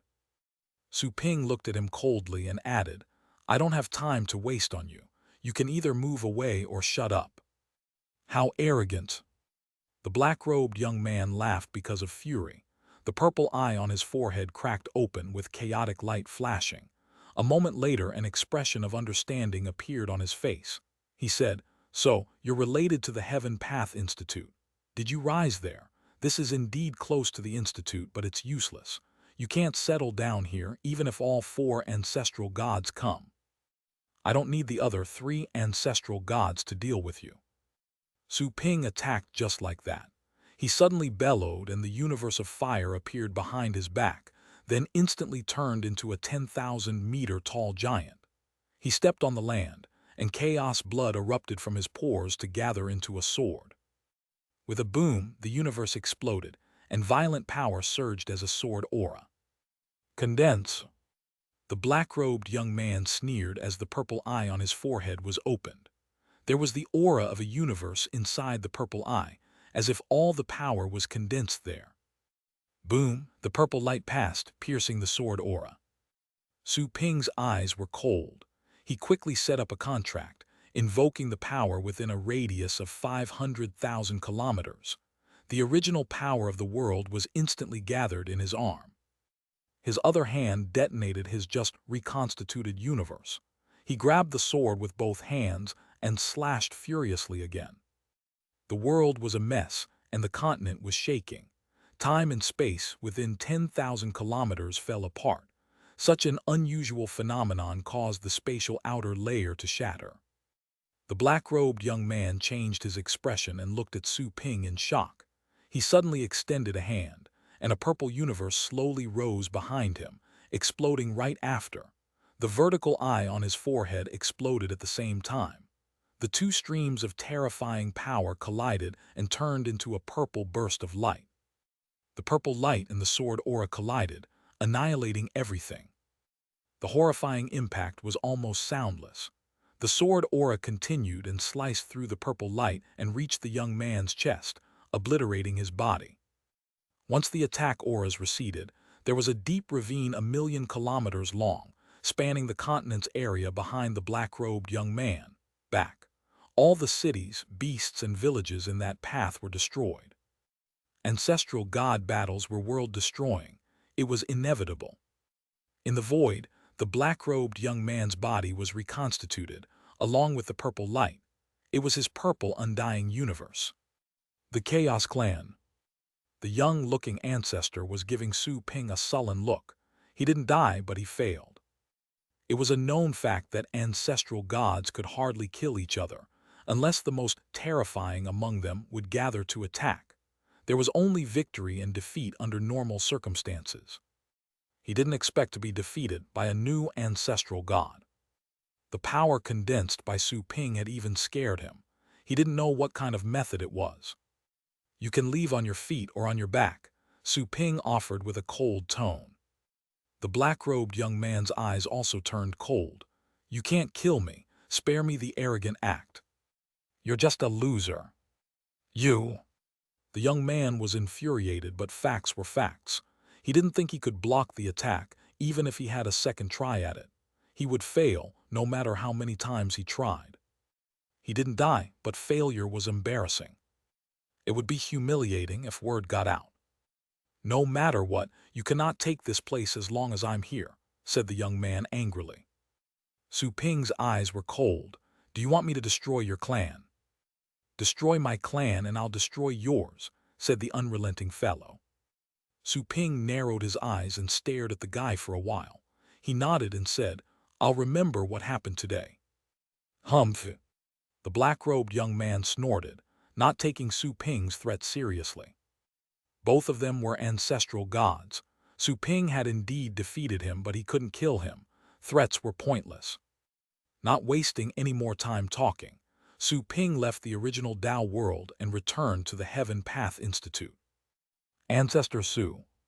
Emperor Xin and the others saw that Su Ping's expression was off. They had also heard a great noise, which made them a bit nervous. The chief elder thought of something and asked, "Did you meet ancestral god Hao Yue, human ancestor?" "Do you know him?" Su Ping looked at the chief elder. "The Bright Moon clan members have a strange temper and are difficult to communicate with. They also love to live alone. Only their ancestral god would approach you to stir a conflict, said the chief elder with a bitter smile. Su Ping nodded. The place I picked is near their territory. He doesn't want me to use that area. Just as I thought, the chief elder pondered. He said with a bitter smile, the Bright Moon clan has always been this petty. Don't be too hard on them. Su Ping shook his head but dropped the subject. He couldn't do anything to that guy yet, and could only hold back for the sake of all humans. After all, he would mostly be away, and would have no chance to help if humans were attacked. It was impossible to ask the Chaos Perception Dragon for help, either. Being a ferocious beast, it would be seen as a public enemy of all gods once it stepped on that continent. I'll teach him a lesson when the Dark Dragon Hound and my other pets also become ancestral gods. Su Ping's eyes were slightly cold. He said to Emperor Zin and the others, I'm afraid you'll have to stay where you are for a while. You can start packing for the time being. I will establish our territory in that place when I get back. Ancestor Su, if the Bright Moon clan is difficult to deal with, we can think about picking another place, offered Emperor Zin after seeing Su Ping's expression. The latter shook his head. I won't change the place that I've picked. Chapter 1492, Ancestral God Wen Tian 1.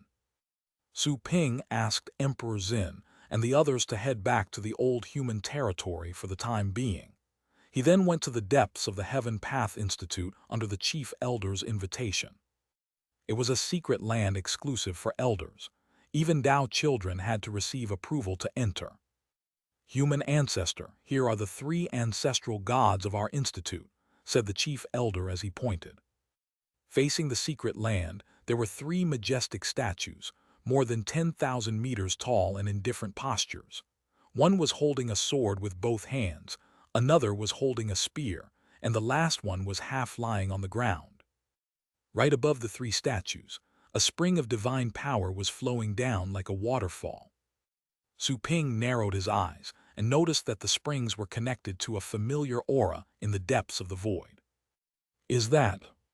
The chief elder had mixed feelings in his heart as he said, that's the divine eye occupied by ancestral god Qing Feng. It's one of the foundations of this world too. A divine eye. It never occurred to him that the institute would have laid claim to a divine eye. No wonder the divine power was so abundant on the mountains used by disciples to cultivate. So, they were actually supported by a divine eye. Since you're willing to lend a hand to protect the institute, human ancestor, please leave your statue here, said the chief elder to Su Ping in a respectful tone. Su Ping noticed the immense Dao aura on the 3 statues, probably left by the ancestral gods themselves. So, he simply waved a hand and created a red statue surrounded by many smaller-sized heads.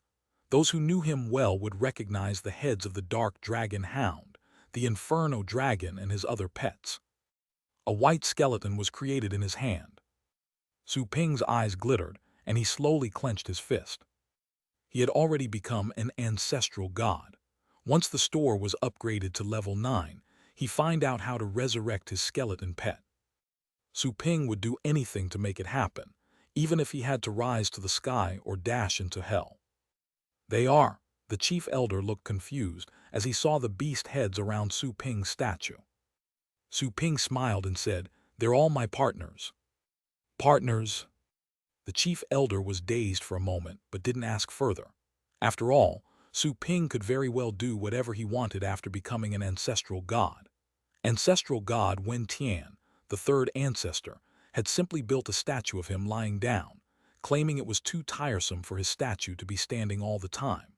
It was hard to imagine an ancestral god ever feeling tired, not after only taking 100,000 years to reach their level. Human ancestor, are you going to the mysterious realm of the ancestral gods? The chief elder asked Su Ping. Ancestral god Wen Tian is sleeping there. He'll definitely be very happy to greet you. Okay. Su Ping nodded. He was a new ancestral god, and there were still a lot of things he needed to learn. Human ancestor, please follow me. The chief elder waved a hand and opened a vortex. The mysterious realm of the ancestral gods was in front of Wen Tian's statue. The statue shined, projecting a vortex which led to an unknown land. Su Ping entered the mysterious realm with a normal expression. Light and shadow changed. Once everything was stabilized, Su Ping found himself in a vast blue world, devoid of all vegetation. There was no soil either. He was standing on the surface of an absolutely peaceful sea. Su Ping looked around, but no one but himself was there. It was only him and his reflection below his feet. Senior Wen Tian. Su Ping sensed the exuberant aura of an ancestral god present. That mysterious realm seemed to be the second spatial layer inside Wen Tian's undying universe. Huh. A ripple appeared in the void, and then a tall young man in white clothes walked out.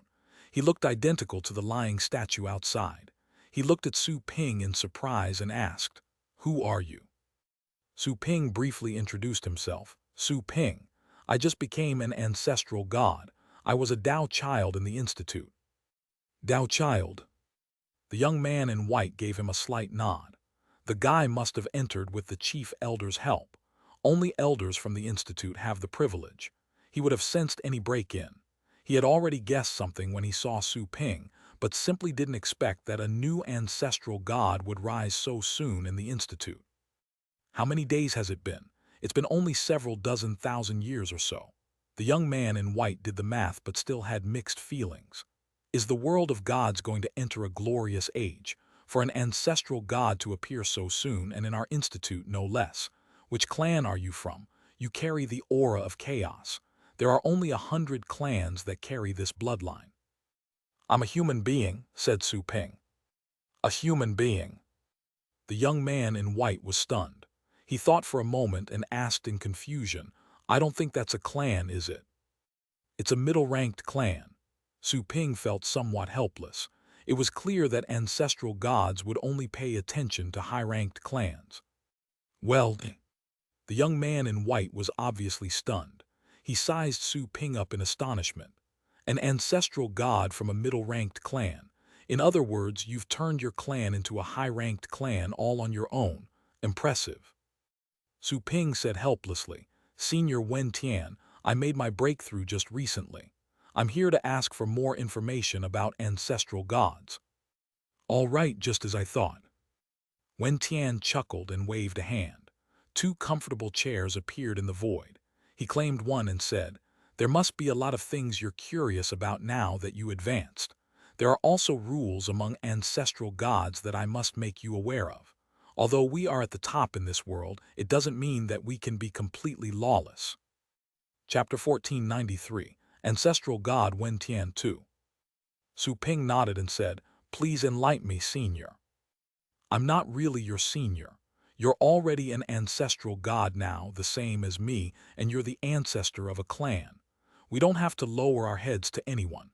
That is, except for the old monsters from the 7 greatest clans. Wen Tian patted the chair and said, come on, have a seat. Su Ping felt at a loss when he saw the guy enjoying himself on the comfortable chair.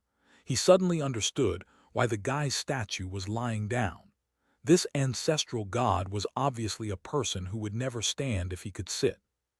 Once Su Ping took a seat, Wen Tian said, it's hard for an ancestral god to kill another ancestral god, but it's best not to cross the 7 greatest clans, because their eldest are already at the peak of our realm and close to the end of chaos. I don't know how strong they are exactly, but all of them have killed other ancestral gods before. Therefore, it's better to stay clear of their path. Apart from the 7 greatest clans, there are 121 high-ranked clans in the world of gods, and 32 of them have 2 ancestral gods. They're much stronger than normal high-ranked clans. After all, one of their ancestral gods can keep you busy while the other destroys your clan. There's nothing you can do. Among the 32 clans, 9 have 3 ancestral gods. They're only second to the 7 greatest clans. It would be better for you not to cross those people, unless you intend to carry your clan with you and flee forever. As for the others, there's nothing important. There are a few clans that basically act as the dogs of the 7 greatest clans. Try not to offend them. For example, Wen Tian made comprehensive introductions of all the high-ranked clans in the world of gods. Only brief descriptions could be found in the Institute's library. On the other hand, Wen Tian revealed many secrets, including which ancestral gods were behind the clans and their proficiencies. In particular, Wen Tian had fought some of them and would obviously know them better. He then asked Su Ping to commit the information to memory. Once the topic was fully addressed, Wen Tian continued with the rules ancestral gods followed. For example, there were forbidden lands that nobody could wantonly enter, unless they had the 7 greatest clans' approval. There were also some mysterious realm that required the 7 clans' approval to explore. The best resources were mostly monopolized by the 7 clans in the Archean divinity. Aside from them, there were only the dangerous, indomitable lands left. The strong get everything. This should be the rule in any world, unless someone even stronger breaks it and establishes his own monopoly. Su Ping's knowledge of that world became richer. He was still too weak to fight all the high-ranked clans. It would be a suicidal idea that would only bring about the destruction of mankind. So there were some rules he had to abide by. However, it wasn't a really strict arrangement. The worst consequence for violating rules was to offend the 7 clans, provoking the old monsters to kill him. However, he couldn't be killed in that world. Nobody knew that, not even Wen Tian. Therefore, Su Ping only needed to be relatively respectful. He would only take action if attacked. Several days later, Su Ping left the mysterious realm and remembered everything ancestral god Wen Tian had told him. The two sparred a bit before he left. Su Ping didn't draw power from the world to enhance himself, resulting in Wen Tian completely suppressing him. However, it was only suppression, not death. Of course, Su Ping didn't know if Wen Tian had gone all out. He thought that the latter was even stronger than ancestral god Hao Tian and the Rain Ancestor. It was hard to kill someone who was on the same level, but defeating them fast enough would be the same as killing them. Once out of the mysterious realm, Su Ping held lectures in the Heavenly Path state under the Chief Elder's invitation. It was a way to reciprocate for the Institute's guidance. Being an ancestral god, Su Ping attracted everyone to the lecture hall, including many elders. He then demonstrated the Tao of Fire and showed his undying universe in the process, which could inspire ascendants and even god emperors. The undying universe of fire, he's reached the supreme level with only the fire Tao. I will surely surpass him when I cultivate my own undying universe. In the crowd, Qian Hong's eyes glittered. Her fighting will was reignited. She still had an opportunity. After the lecture, Su Ping looked for the chief elder and the others to talk about what he knew about the heavens. He had stayed in the Heaven Path Institute partly because he wanted to send the message to all gods with his new identity, so that everyone could take precautions. Su Ping's identity was extraordinary at the moment. The elders promised that they would deliver his message to all the clans. No one would underestimate an ancestral god's warning. After bidding goodbye to the people in the Institute, Su Ping went to the Chaos Perception Dragon's new home. Hardly had he arrived when Su Ping noticed 2 hidden, yet terrifying auras of chaos, one bigger than the other. Su Ping was familiar with the bigger one. It belonged to the Chaos Perception Dragon. However, his senses were sharper than before. He could also feel the terrifying power contained in the dragon's suppressed aura. No wonder it's called a ferocious beast. Su Ping didn't think he could resist, even if he invoked the power within a radius of 800,000 kilometers. Aside from the Chaos Perception Dragon's aura, Su Ping was very familiar with the smaller aura of chaos, too. Even though smaller when compared with the Dragon Elder, he was surprised by the enormous size. Su Ping moved closer and saw the Chaos Perception Dragon mountainous body lying on the ground. In front of its chest was a gigantic cocoon, which resembled a chaotic storm. An immense aura of chaos was spreading out every now and then. Evolving was made easier and faster when cultivating near the cocoon. The Chaos Perception Dragon rolled its bloody eyes and found Su Ping's tiny body. You're an ancestral god already. You change enormously every time I see you. I even suspect that you come from the long-gone world of chaos." "I hope that was true," Su Ping then asked. "Is it not fully recovered yet?" "Its consciousness has already recovered. It's at the moment assimilating the great Tao inside its body.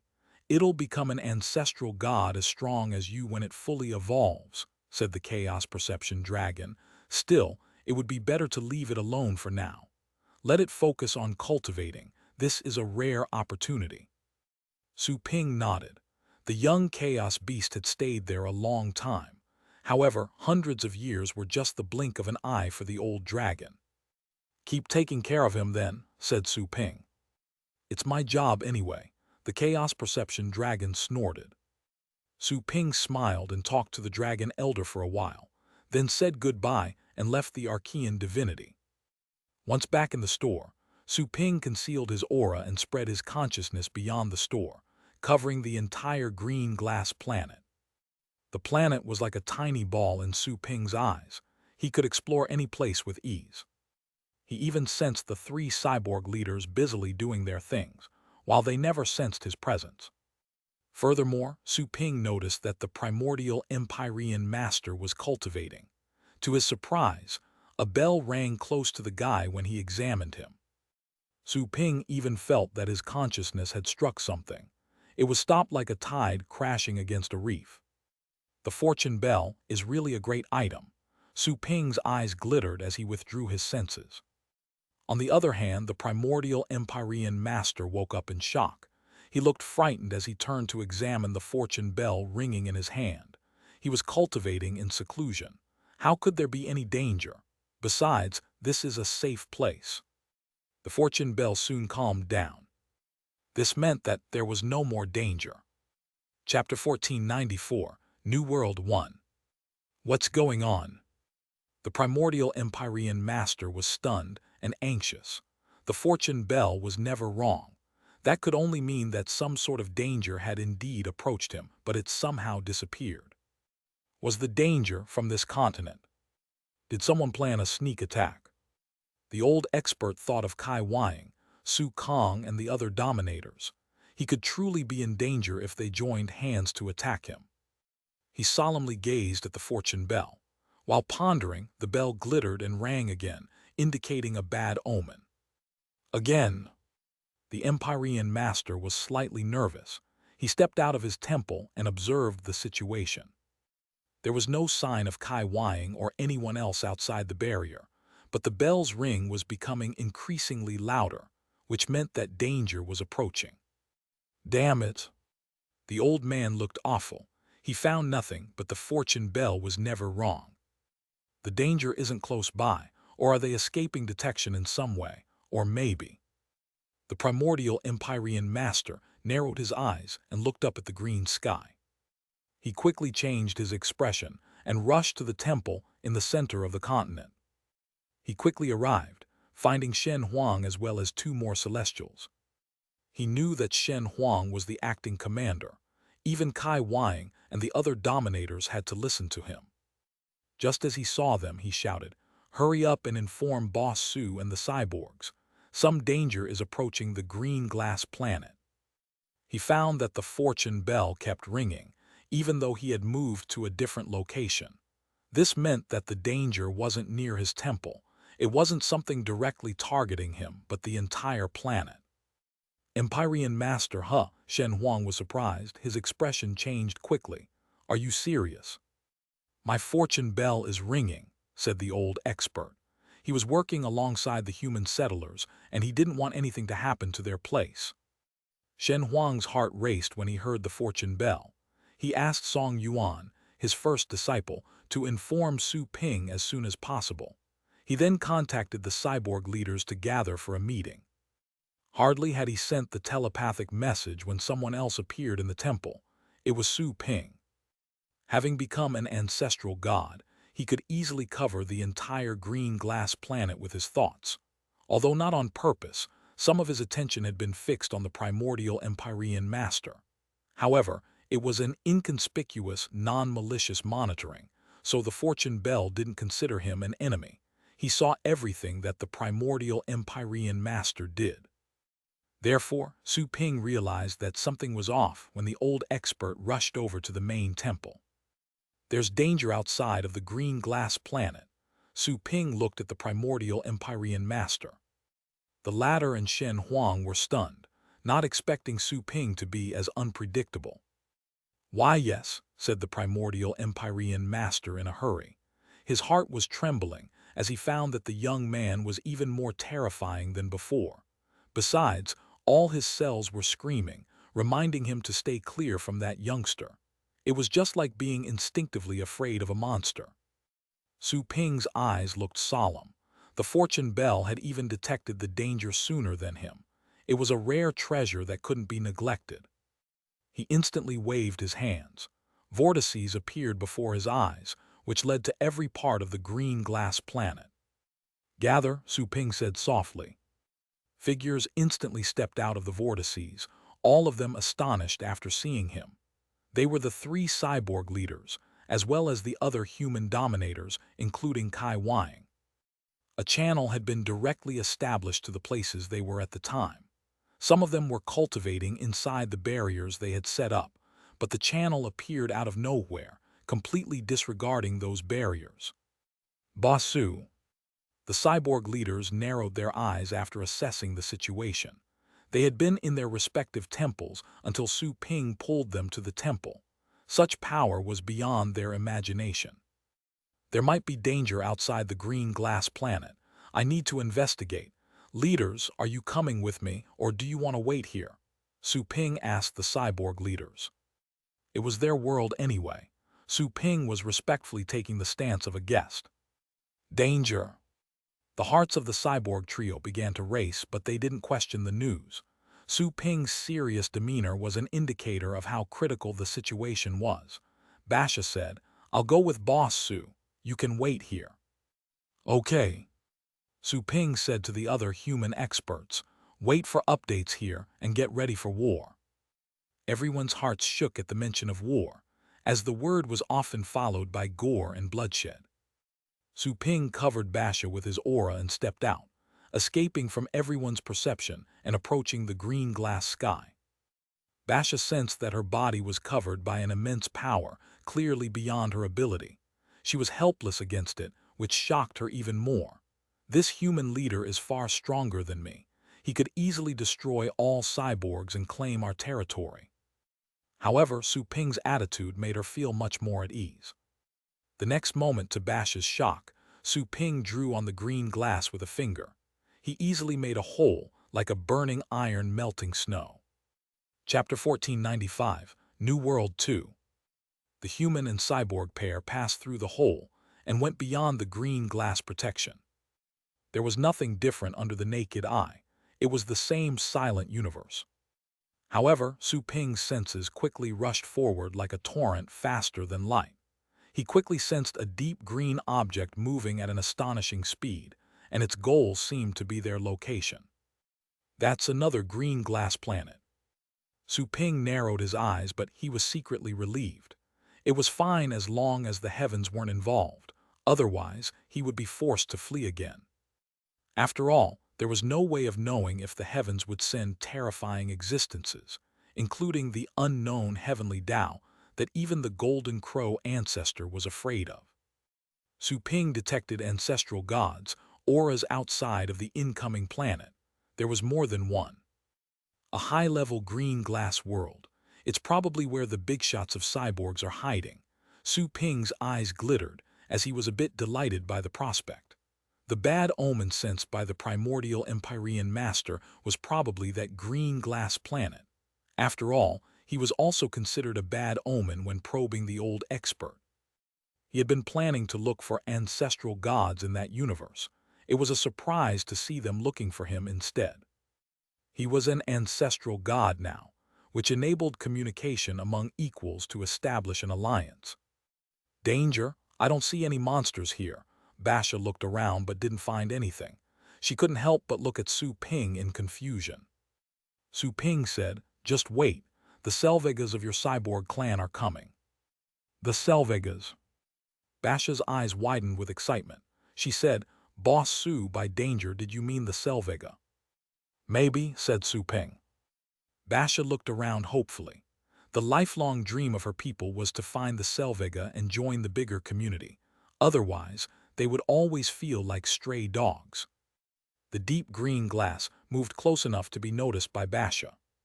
She was so thrilled she was on the verge of tears. She would have cried if she weren't afraid of alarming nearby monsters. "Who are you?" said a solemn and intimidating voice that came from the newly arrived planet. They had obviously noticed Su Ping's presence. "I'm Su Ping, a human being. I'm an ally of your clan," replied Su Ping with a smile. The green glass planet decelerated and stopped 1,000,000 kilometers away. The auras of 3 ancestral gods appeared. One of them said telepathically, "Human, I've never heard of your kind. You're an intruder from another universe, aren't you? Same as you, my hometown was attacked by the heavens. We've been wandering beyond our universe until we accidentally ran into yours," said Su Ping calmly. "We have no ill intentions. I hope you won't misunderstand." The ancestral cyborg gods paused for a moment. Then, they all flashed and appeared dozens of meters away from Su Ping. Basha felt dazed for a moment, overwhelmed by the Selvega who appeared out of nowhere. She was excited as she greeted her superiors with the most respectful cyborg etiquette. The ancestral god in the middle looked like a slim and tall man. He asked Basha, "Is it true that he's an ally of our clan?" Basha was a bit stunned. Su Ping had handed over the Selvega's token to win her trust. Was the token not from these Selvega? However, as she remembered the behavior of Su Ping's people, she nodded and said, "Boss Su has the Selvega's token. His people have been living with us. They are indeed peaceful and have no ill intentions toward us." "Humph, we have to see with our own eyes," said a young man on the left. He then waved at Basha.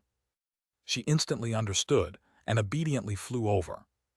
The young man placed a finger on Basha's forehead. Soon after, he withdrew it and exchanged a glance with his 2 companions. He nodded and said, "Indeed, they've done nothing inappropriate. He's strong enough to suppress all of you. Fine. Now that we've met you, we'll take you away with us." "What do you mean?" Su Ping asked. "The origin of the universe warned us that the heavens are approaching. We must leave. We can't hide here any longer, not even with the Tao crystal," said the beautiful woman on the right, who had the perfect body curve. Su Ping's expression changed somewhat, not expecting that they would need to escape again after such a short peaceful period. "Elaine, drive the Tao crystal along with him. We can't waste any more time. Let's talk on the way," said the slim and tall man in the middle. The beautiful woman gave a slight nod and said to Su Ping, "Your cultivation method is interesting. I hope you can teach us someday." Su Ping raised his eyebrows. The young man on the left had obviously read Basha's memories and shared them with his companions. He didn't refuse her. "No problem. We're allies and we should help each other." Elaine smiled. She could tell that Su Ping's people were friendly based on Basha's memories. She didn't see Su Ping conquer the place with strength. Rather, he treated the locals respectfully. It was rare to see an ancestral god behave in such a way. Had Su Ping been willing to, all the cyborgs could have become slaves for humanity. Their heritage and knowledge would have also been taken. "Let's go," said the tall cyborg in the middle. Elaine said to Su Ping, "You don't know the coordinates. How about I control it?" Su Ping thought quickly and said, "No problem." If anything happened, he could hide all humans inside his universe, and then he could take shelter inside the pet store. The system would protect him in the event of a grave crisis. Elaine instantly covered the green glass planet with her power and pushed it forward. She also said to Basha, "You can go back. Tell your people that we're going to a new world where we'll be free." Basha felt dazed. She nodded obediently. She was bursting with questions, but she didn't dare ask while the 3 Selvega were present. She merely returned through the hole made by Su Ping. "Boss Su, let's go inside too." Elaine also went to the planet inside the Tao crystal. Su Ping followed her. As he watched Elaine push the green glass planet with her power while standing inside, he asked curiously, "You seem to know where you're going. Do you have another place to live besides here?" "Yes," Elaine said. The heavens live in the world beyond the universes. However, that place was not their territory in the past. That is where the mythical creatures lived in the Age of Chaos. It's the most ancient realm of chaos. Unfortunately, the realm of chaos and the great Tao collapsed. Infinite time and space turned into nothingness. You can only find an ocean of nothingness outside. However, there's one place that survived. It's also going to be our last shelter. Su Ping was slightly dazed by the revelation, not expecting mythical creatures to live beyond the universes in the past. Wait, you're saying that the realm of chaos collapsed. The 12 sorcerer ancestors must still exist, right? Is that place where they live? Asked Su Ping. You know of the 12 sorcerer ancestors? Elaine looked at Su Ping in surprise. I didn't expect to find that there was another race with a long history besides our clan. You should know that even direct descendants of the mythical creatures have forgotten that humiliating period. They've forgotten how great and prosperous their ancestors are. Su Ping could sense her disdain for gods in her tone. As he remembered the arrogance of the gods in the Archean divinity, he shook his head and said, "If we can find the 12 sorcerer ancestors, at least we'll have a place where we can settle for a long time." Chapter 1496, The Ultimate Cultivation Site 1. That is correct. Elaine nodded. We're going to the place where the 12 sorcerer ancestors are found. Only great existences born in chaos like them can keep a safe land. Dazed, Su Ping hurriedly asked, which sorcerer ancestor are we going to meet exactly? We must not call sorcerer ancestors by their names. You'll know when we get there. Elaine glanced at Su Ping. Basha's memories showed that humans weren't arrogant and she liked them, but that didn't mean she would trust Su Ping completely. There were many bloody lessons in their history. Some clans were intimidated by the heavens and voluntarily became their dogs. That was why the new cyborgs were so vigilant of Su Ping at first. Fine. Su Ping didn't ask further. He would know the answer once they met. Still, he knew it wouldn't be the Golden Crow ancestor. After all, the Golden Crows had already secluded themselves from the outside world. Of the 12 sorcerer ancestors, I've only seen one, the Golden Crow ancestor. I haven't seen the others. Su Ping's eyes glittered and he said to Elaine, "How long is this trip going to take? Are you confident in getting there safely?" It depends on whether our journey is smooth or not. There are a lot of collapsed and rotten great Taos we must avoid. If we're unlucky, we may be delayed by a couple of 100 years. Elaine added, as for whether or not we can arrive safely, we can only try our best. If anything happens, we'll flee together. Su Ping nodded and asked in confusion, aren't we going to inform others before we flee? Others? The other ancestral gods of your clan. Huh? Elaine instantly looked at Su Ping. You've seen other ancestral gods of our clan. Where? Su Ping certainly wouldn't admit he had seen them in a cultivation site. He hurriedly said, "You can't be the only ancestral gods in your clan, right?" Elaine found his words increasingly weird. She looked at Su Ping even more suspiciously. She became vigilant and got ready for any sneak attacks. She said calmly, "We were invaded by the heavens and a lot of ancestral gods died in the war. The losses were tragic and we're the only survivors left. Of course, there may be other survivors elsewhere, but there's no time to search for them." Su Ping asked, "You must have a special locating method, right? How exactly did you find our place?" Elaine's expression changed a bit. In the catastrophe caused by the heavens, they were forced to split up and hide in different Tao crystals. They remembered each other's locations and agreed that they wouldn't drift away even if they encountered something. They would only retreat if a destructive crisis took place. They had a map of the several Tao crystals' locations. After years of searching, they found that a lot of Tao crystals had been destroyed by the beasts left by the heavens. "We're in a rush. You happened to be on our escape route, so we came to take a look." Elaine glanced at Su Ping and asked, "Are you the only ancestral god among humans?" "I'm the only one in our universe," said Su Ping. "That's why we couldn't resist the heavens at all and were forced to flee." Elaine didn't say anything. She didn't fully trust him. Su Ping noticed her vigilance but didn't try explaining further. He said, "Madam, go ahead and keep on manning the Tao crystal. Look for me if there's a problem." Elaine's eyes glittered. She said, "Fine." Su Ping returned to the continent. The journey would take hundreds of years, so he certainly wouldn't waste time steering the planet. It was enough for him to train in cultivation sites for a long time. Although it was rather risky and equivalent to leaving the car's steering wheel to a total stranger, Su Ping believed that those people wouldn't kill their own kind. The cyborgs were also victims of the heavens. Su Ping was fine with any direction, as long as they weren't going to meet the heavens. Besides, even if there was any danger, he could hide everyone inside his universe and escape in his store. He had yet to test the store's defensive limits. Su Ping estimated that it should be at the ancestor level. That was already the upper limit Su Ping knew of, and also the cultivator's final destination. No creatures could ever cultivate to that level after being born. However, Su Ping didn't enter the cultivation site before leaving the cyborg's universe. After all, he had learned that the heavens were approaching, and it was still unknown if they could leave safely. Seizing the opportunity, Su Ping informed his master that he was going to help all Celestials advance to the Tao Heart state. In case of a crisis, they would be able to gather all humans on the continent as soon as possible and keep everyone inside his store. Shen Huang was delighted by the news. He immediately asked all Celestials to gather in the temple. The first Celestial went to Su Ping's store. The latter didn't dally with chit-chat. He took the man to the test room and had him pick the Tao heart he wanted. Once the inheritance was imparted, he prepared a tribulation for him.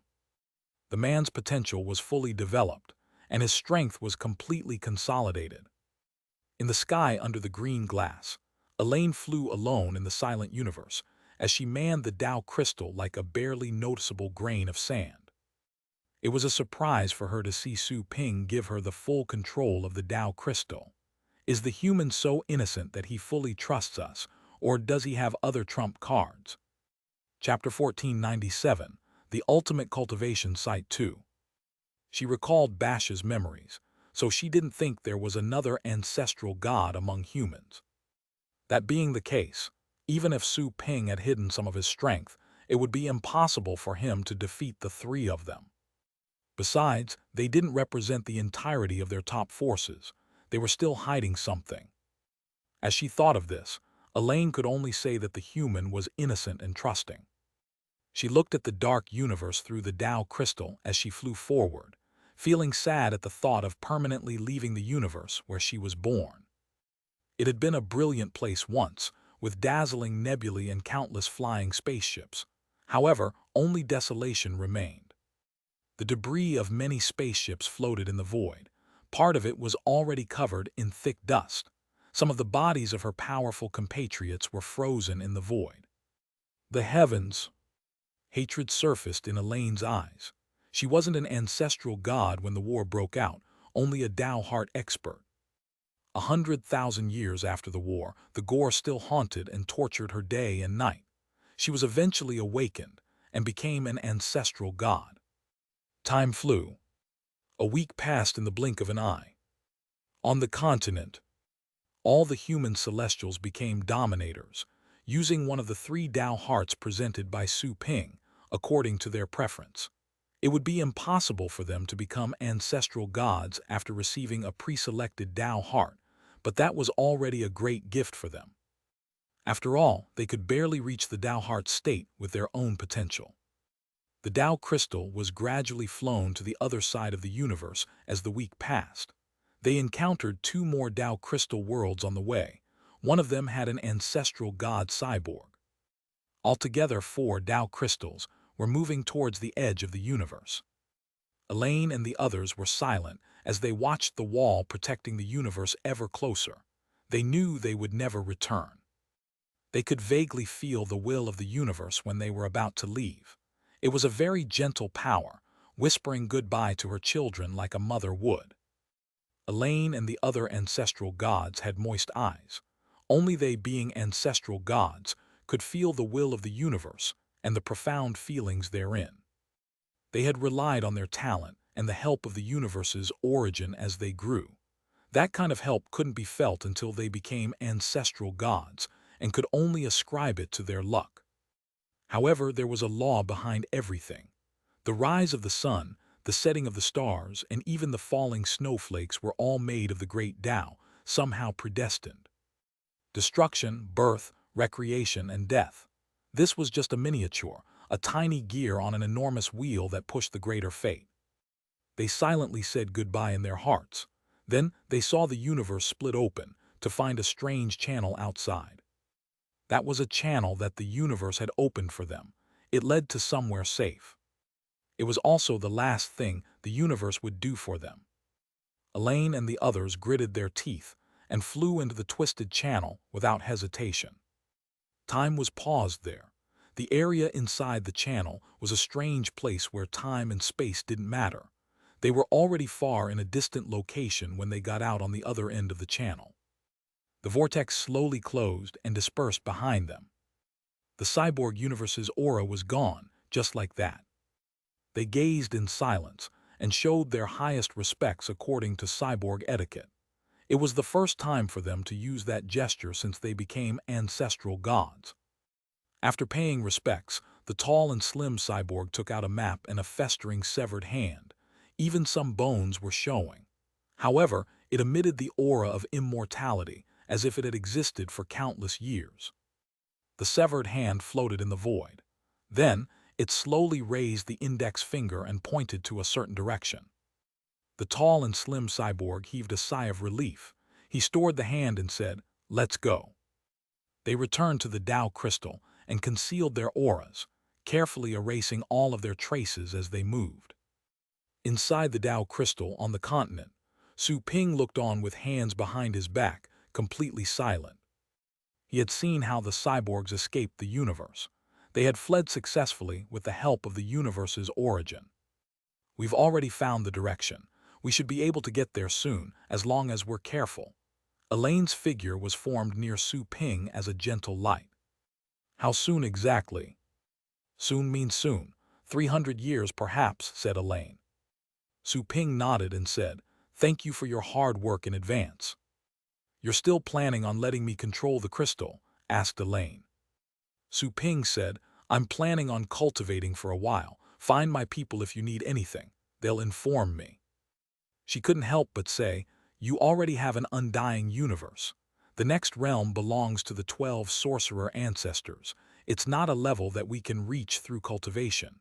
Cultivating is pointless from this point on. Aren't you being too careless if you're only cultivating? How do you know it won't work if you don't try? Besides, I'm not trying to reach higher levels. In any case, I'll always become stronger as long as I keep cultivating, even if just a little bit," said Su Ping. Elaine touched her forehead and said, "Are all humans as weird as you?" "I don't think so." After saying goodbye to her, Su Ping returned to the pet store and asked the system in his heart, "System, you can sense the things around the store, right? Can you send messages inside the cultivation sites if anything happens?" "Yes, but it's not free," said the system casually. "Don't be nervous. It only costs 100,000 energy points." Su Ping's lips twitched. The system was truly as greedy as ever. It was just a simple notification. It was clearly taking advantage of him. Su Ping shook his head, unwilling to argue with the system. His store was always filled with ascendant guests every day who took ascendant-level pets for training. That tiny bit of expenditure was nothing compared to his abundant income. After passing by the counter, Su Ping asked Joanna for a list of pets that required professional training. He then picked them in the pet room. He was strong enough to sign temporary contracts through the contract Tao Heart, without the need of the system's temporary contract. He could also randomly bond or release pets without suffering soul exhaustion after canceling a contract. His understanding of the great Tao was perfect after reaching the ancestral god level. He was now even more unbelievable than the Creator. After all, the Creator only created one universe. That could easily be done by someone with cultivation in the celestial state. After picking the pets, Su Ping brought up the site's listing. He didn't browse through the list this time, since he focused on the very first name, which was also the hidden cultivation site above all the other cultivation sites, the remains of High Heavens. The ticket to enter that site was very expensive, 100 million energy points per visit. Every resurrection would cost 1 million energy points. Su Ping didn't have much savings in the past. Also, judging from the ticket fee, it was an extremely dangerous place. Even if he went there, he would probably be killed in a flash. That kind of trip used to be pointless. However, things were different now. He had become as strong as the best experts in history after breaking through. Only the 12 sorcerer ancestors were stronger than him. He now felt confident of exploring that place. He wanted to find out how dangerous the place was, to deserve such an unbelievable ticket fee. Warning: the host is about to enter a chaos-level cultivation site. The ticket fee is 100 million energy points. Please confirm. The system's solemn voice made Su Ping's heart race. He replied without hesitation, confirm.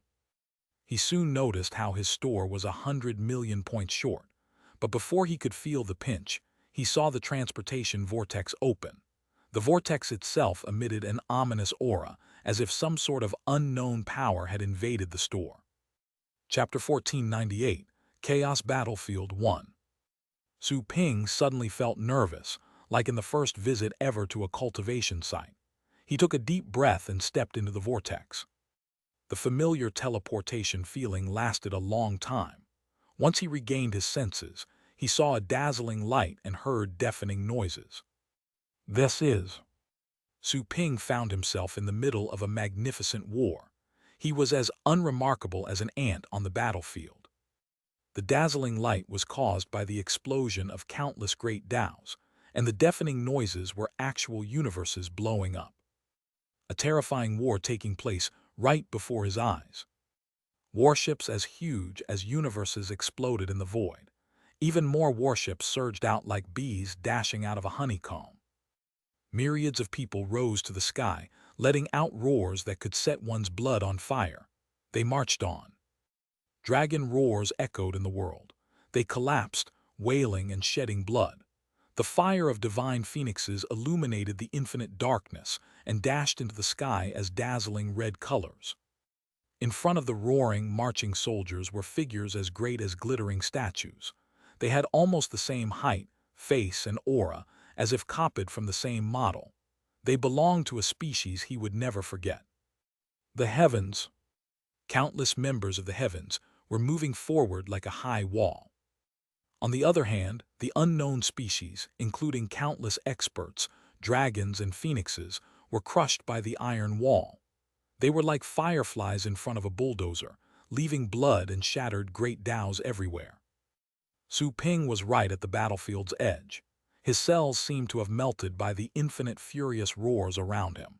The intense hatred and fury in those roars, despite being from another species, touched the feelings in Su Ping's heart. He could feel their anger and despair. 1,000, 10,000, countless dragons flew towards the high wall of heavens like the sand in a river. Su Ping could notice their scales as they flew past him. All those dragons were in the Tao heart state. Some were even ancestral gods. Boom! Their scorching auras swept over and Su Ping was knocked away. The pain instantly woke him up. He saw that countless experts were charging forth, almost 30 of them being ancestral gods and thousands of Tao heart experts. Su Ping looked at the heavens in the distance and quickly asked, "System, you can resurrect me even if I'm killed by the heavens, right? Just like before." "Yes," replied the system peacefully. Su Ping felt relieved. Then his eyes turned purely black, even the whites were gone. His face was filled with hatred and an immense killing intent. He roared and his body expanded as he turned into a member of the primitive Chaos clan. He stepped out like a 100,000-meter-tall mythical creature, causing the ground to tremble as he moved. A bloody sword was formed in his hand, made of his blood and the fire Tao. It could slash an undying universe apart. "Die!" Su Ping roared and charged along with the dragons. The dragon ancestors noticed his presence and looked back at him. They showed surprised when they saw his furious face, but none of them stopped him. They could tell that his hatred wasn't aimed at them, but towards the heavens further ahead. None of them asked where he was from or why he was attacking. They had already become comrades because they had a mutual enemy. Roar! The dragon ancestors' roars echoed in the high sky. A golden light surfaced on their bodies, covering the dragons behind them. The rest of the dragons issued their own roars and their scales shone. It seemed that their bloodlines were resonating at that moment. An enormous, majestic figure appeared. It was a dragon made by the fusion of countless dragons. The dragon eclipsed the entire world. The universes released by the other experts were incredibly small spheres in comparison to that behemoth. After a boom, the dragon ancestors sunk their claws on the wall of heavens, immediately tearing 3 of those humanoids to pieces. Black Tao glyphs spurted out of their bodies and splashed in the void like worms.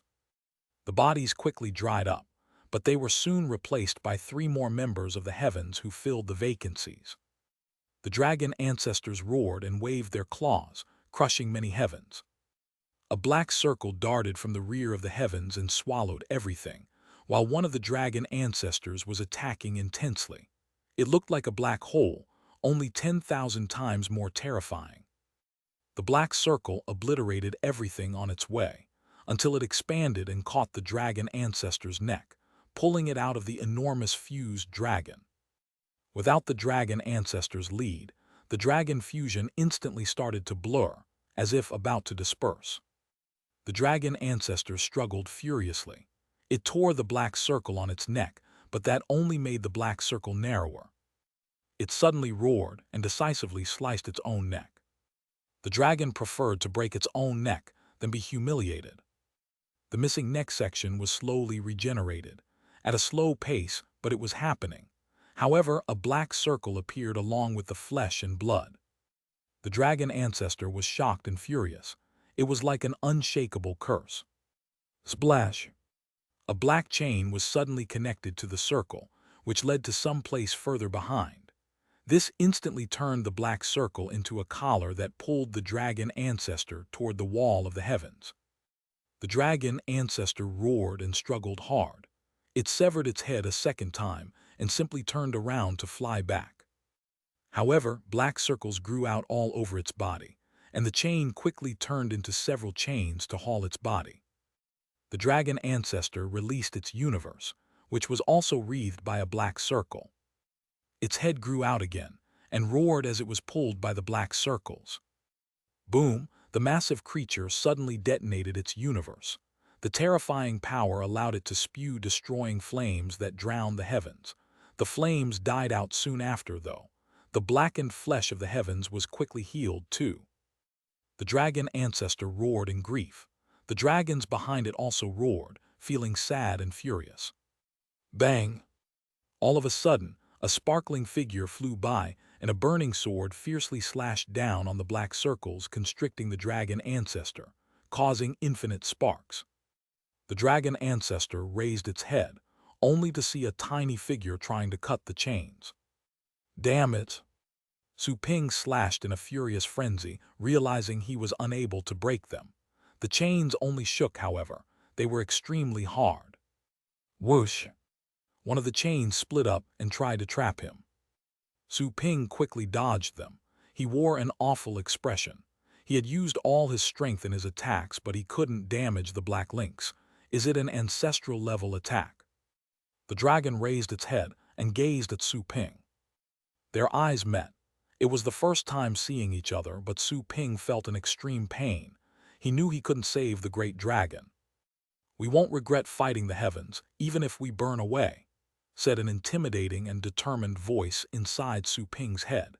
He knew it was a thought coming from the dragon ancestor, conveying its solid determination. Su Ping's heart was shaken. The next moment, he saw that powerful light erupted from the dragon ancestor, and a soul flew out, burning in the most dazzling way possible. Its blood, life, and its universe were all fully condensed at that moment. It charged at the heavens with a shocking roar that would last eternally. The burning dragon soul drowned the wall of the heavens. The furious flames burned for a long time without stopping, until a dark fog appeared from a place behind the wall. Its highly corrosive nature was actually able to extinguish the flames. Only some empty shells of the heavens remained in the burnt parts of the wall. However, those shells were soon pulled back. A new batch of heavens filled up those spots. There seemed to be an infinite number of them. Su Ping stared at the scene. However, there was no despair in his eyes. He suddenly turned around and flew back to where the dragons were gathered. While flying, Su Ping summoned the dark dragon hound, the inferno dragon and his other pets. Hardly had the inferno dragon flown out when it detected its kin nearby. Although there were many types of dragons, their core bloodline was the same. Su Ping's dragon was rather surprised, but soon felt the grief and wrath of its brethren. The feeling was hard to describe, but some sort of fire was instantly ignited deep in its heart. It roared and flew to meet them. Su Ping moved to a place near the dragons and expanded his Tao heart, his thoughts spreading toward the dragons. He was trying to sign a contract with them, to gather the enormous dragon figure again. Only this could unite their power. Otherwise, the ascendant-level dragons would be squeezed to death before they reached the front lines. The dragons instantly roared, feeling Su Ping's will. Many Tao heart dragons were resisting. But the next moment, Su Ping poured his will and fury into his thoughts, letting them know his intentions. Soon after, all those dragons gathered around Su Ping. They weren't following him exactly, but the fury and killing intent he had sent out. They all shared the same target, which was the heavens. Die, Su Ping roared, and all the dragons echoed. The deafening roar was spread all over the battlefield, astonishing many beings on the warships and the ancestral gods in the distance. Su Ping felt that the contract was quickly expanding, like vines in the bodies and souls of the dragons, as they gave their lives to him unconditionally. Their draconic might and their hate towards the heavens also influenced him through the contract, making him even more furious. Since we're all ready to sacrifice ourselves, we must make them pay a dear price, even if the cost is death. Feeling the resolve of those dragons, Su Ping realized why they would fight in a war they could not win. They had to go on and fight, even if they were doomed to failure and destruction. There was nowhere else to go. Since they were cornered, they were going to give it all. The dragon's dignity stopped them from running for their lives or even keeping seeds of their kind for the future, because even the weakest dragons had their pride and would do anything but abandon their kin. A golden light surfaced on the dragons, and the dragon illusion was condensed once more.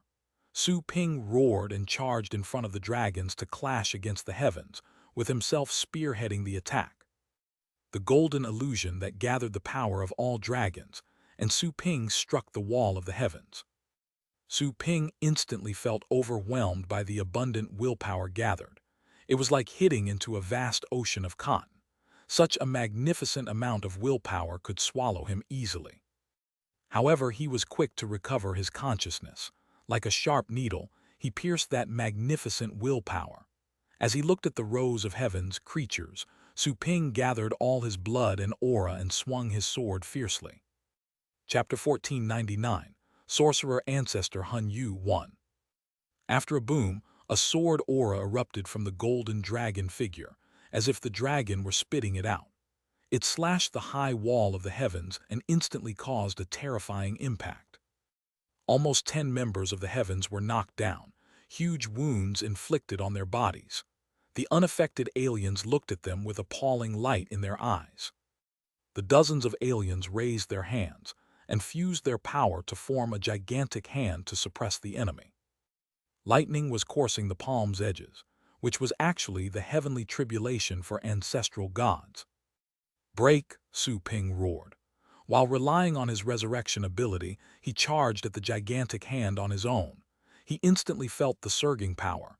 His universe was suppressed, making him incapable of self-detonating. Boom, Su Ping's body exploded. He was quickly revived the next moment, not by the system, but through the power of his undying universe.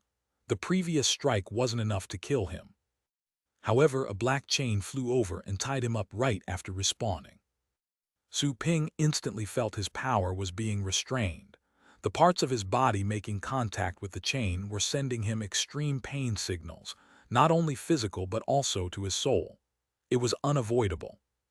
Su Ping detonated his universe and broke free from the chain with the power of the explosion. He exerted some strength and pulled the chain toward him.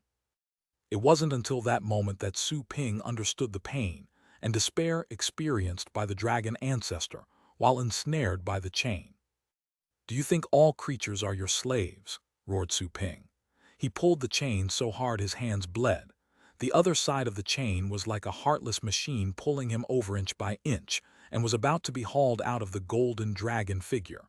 Once out of the fusion, the dragons would lose their backbone. Su Ping gritted his teeth. Although he could bond the dragons through the contract, he didn't use their power. They were in the Empyrean. Su Ping tried to establish a contract with the world, only to find that there was no consciousness to bond with. He was able to make use of the Archean divinity's power, because it had original wisdom. The vast Empyrean, however, was empty. There was nothing but the wandering Great Tao. All the Great Taos were fleeing at the moment. The only thing remaining was the power that other people were releasing. Explode. Su Ping had no choice but to self-detonate again, since he was about to be pulled out of the dragon figure. His body, mind, and undying universe exploded at the same time. The violent power only made him endure a few seconds. He used that time window to pull the chain with both arms and forcefully return to the dragon fusion. The self-explosion effect was soon gone, and Su Ping's body and mind perished too. All the dragons sensed that the furious and stubborn willpower on the other end of the contract was gone. Maybe because of the contract, although they had never seen Su Ping before, they roared in grief at the same time. Su Ping's body quickly reappeared as they roared. This time, he resurrected through the system. He took a deep breath, then sighed in relief, noticing that the chain pulling him vanished. The artifact was extremely strange, tantamount to a curse. He felt that he would have been haunted by it, even if his body were reborn 1,000,000 times. He could only completely die and get rid of the chain through the system. Since he realized the golden dragon image was about to disappear, Su Ping released his willpower and signed contracts again. The dragons, which were about to scatter, were shocked by Su Ping's resurrection. There was no time for them to think. They quickly accepted Su Ping's invitation. The golden dragon figure reappeared, and Su Ping charged at the heavens again. Su Ping was only mediocre among ancestral gods, since he was incapable of using the power of the world or that of the dragons. He didn't want to use the power of the latter, because they couldn't replenish it easily. As for Su Ping, he could resurrect through the system by spending some energy points. Bang! Su Ping swung his sword again, and the dragon illusion roared. Some of the Tao Heart dragons controlled the claws and struck the high wall of the heavens, causing cracks. On the other side, flames soared to the sky. The other ancestral gods were crazily charging at the high wall. Hum! A beam of dazzling light suddenly appeared in the front line. Su Ping instantly felt an overwhelming pressure that poured down over him like a bucket of cold water. His entire body felt cold. The most enormous wheel of judgment spun out of the high wall of the heavens and swallowed everything on its way. The golden dragon figure made by the dragons became blurry, as its golden light was attracted to the grand artifact. Su Ping stared at the scene in a daze. While facing the rapidly revolving wheel of judgment, he was like a person under a downpour. He felt so insignificant, it felt like being in a dream. Bang! All of a sudden, there was a resounding noise from an impact, and the violent force flung Su Ping as well as the dragons backwards. The dragon illusion protected them. None of the dragons were injured or killed. Su Ping raised his head, only to see the most unusual scene. An indescribably brilliant universe had collided with the Wheel of Judgment and stopped it from moving. It was as if the Wheel of Judgment were choking after swallowing something beyond massive. Chapter 1500, Sorcerer Ancestor Hun Yu 2.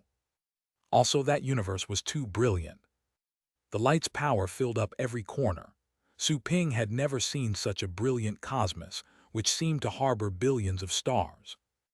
This is not an undying universe. He raised his head and looked towards the source of a horrifying pressure. He then saw a gigantic creature emitting an imposing aura, its size as big as a star. Just one quick look inspired such reverence that made Su Ping want to kneel. Ancestor. Su Ping knew it was definitely as strong as the Golden Crow ancestor. However, the appearance was different. It was a fat creature with the likeness of a huge toad, only much more formidable. It was radiating an abundant aura of chaos, and its pores released infinite light. It was surrounded by brilliant stars as it breathed. The pressure felt by all the travelers was considerably reduced as the ancestor took action and blocked the wheel of judgment. Su Ping stopped hesitating. He turned around to charge at the high wall of the heavens along with the dragons. The high wall was no longer intact after the attack of the massive golden dragon. Cracks began to appear. The heavens seemed to have given up on their previous plan, now splitting their forces into squads and marching towards the dragon formation. Su Ping controlled the dragon head and fought 5 heavenly Tao warriors. To his surprise, all of them were as strong as ancestral gods. Furthermore, their coordinated attacks rendered him incapable of defending, despite the help of the dragons. The longer he fought, the more brutal he became. Although forced to retreat, he stopped trying to block them and attacked with full strength. Bang! His sword was soon able to rip one of the heavenly Tao warriors apart, but the remaining 4 returned the favor and ripped him to pieces. Even his undying universe was pulverized. Su Ping's body was soon reborn, and he established a new contract, which reconstituted the weakening golden dragon. He charged at the remaining 4 heavenly Tao warriors. The aliens were rather surprised, but they were still expressionless as they surrounded him. Their teamwork was seamless. Su Ping was unable to fight back. The latter burned all his power and slashed at one of the enemies, but they were ready for it this time. The other 3 took action and blocked Su Ping's attack, which failed to destroy the target's wheel of judgment. Su Ping's power was burnt up. He could only wait until it was regenerated. As he fought on, he discovered that the giant dragon formation was quickly declining.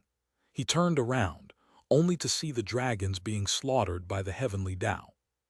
Despite the dragon array's protection, the heavenly Tao warrior squads were on a killing spree, causing several wound-like cracks on the golden dragon figure. Deprived of the protective side of the array, the dragons within were easily hunted by the heavenly Tao squads, incapable of offering resistance. Su Ping noticed the dragon's relentless attitude, fighting without a single thought of running. He even saw the Inferno dragon and the vast sky thunderous dragon fighting, alongside them with bloodshot eyes. Su Ping's expression looked troubled. All his allies would be annihilated if they continued like that. He raised his head and looked around, only to see battles everywhere. The other ancestral gods were also surrounded by heavenly Tao warriors. As for the ancestor, it was fighting a blurry shadow in another dimension, high above. It had no time to lend a hand. All of us will die if this goes on.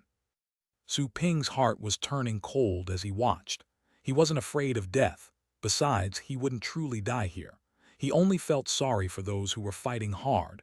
They would die for good under such conditions.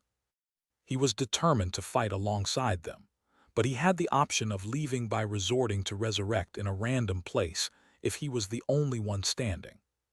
As for the others, only their bodies would be left there. Bang! Su Ping forced the 4 heavenly Tao warriors to retreat. The golden dragon's strength had declined, even more as dragons were injured and killed.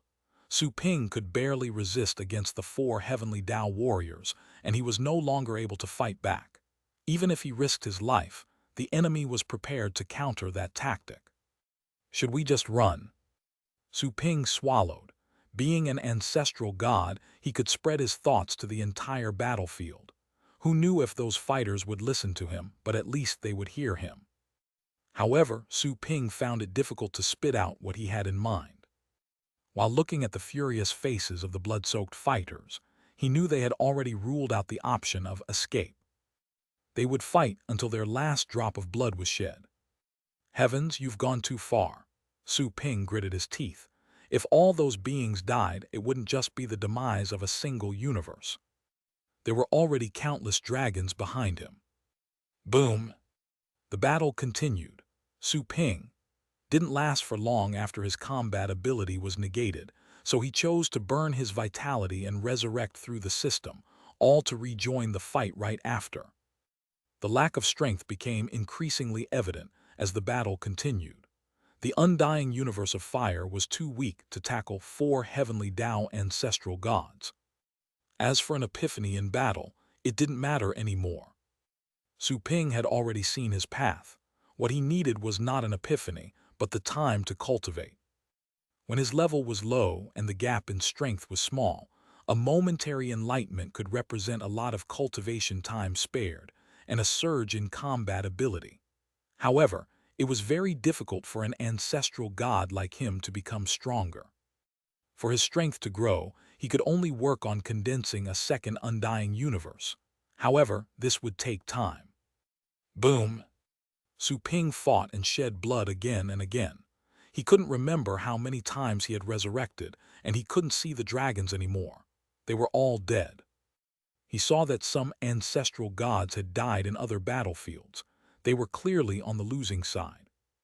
Still, even though failure was so clearly inevitable, those who were still alive seemed oblivious to the fact. They were still fighting in a crazy and tireless manner, as if the war had just begun.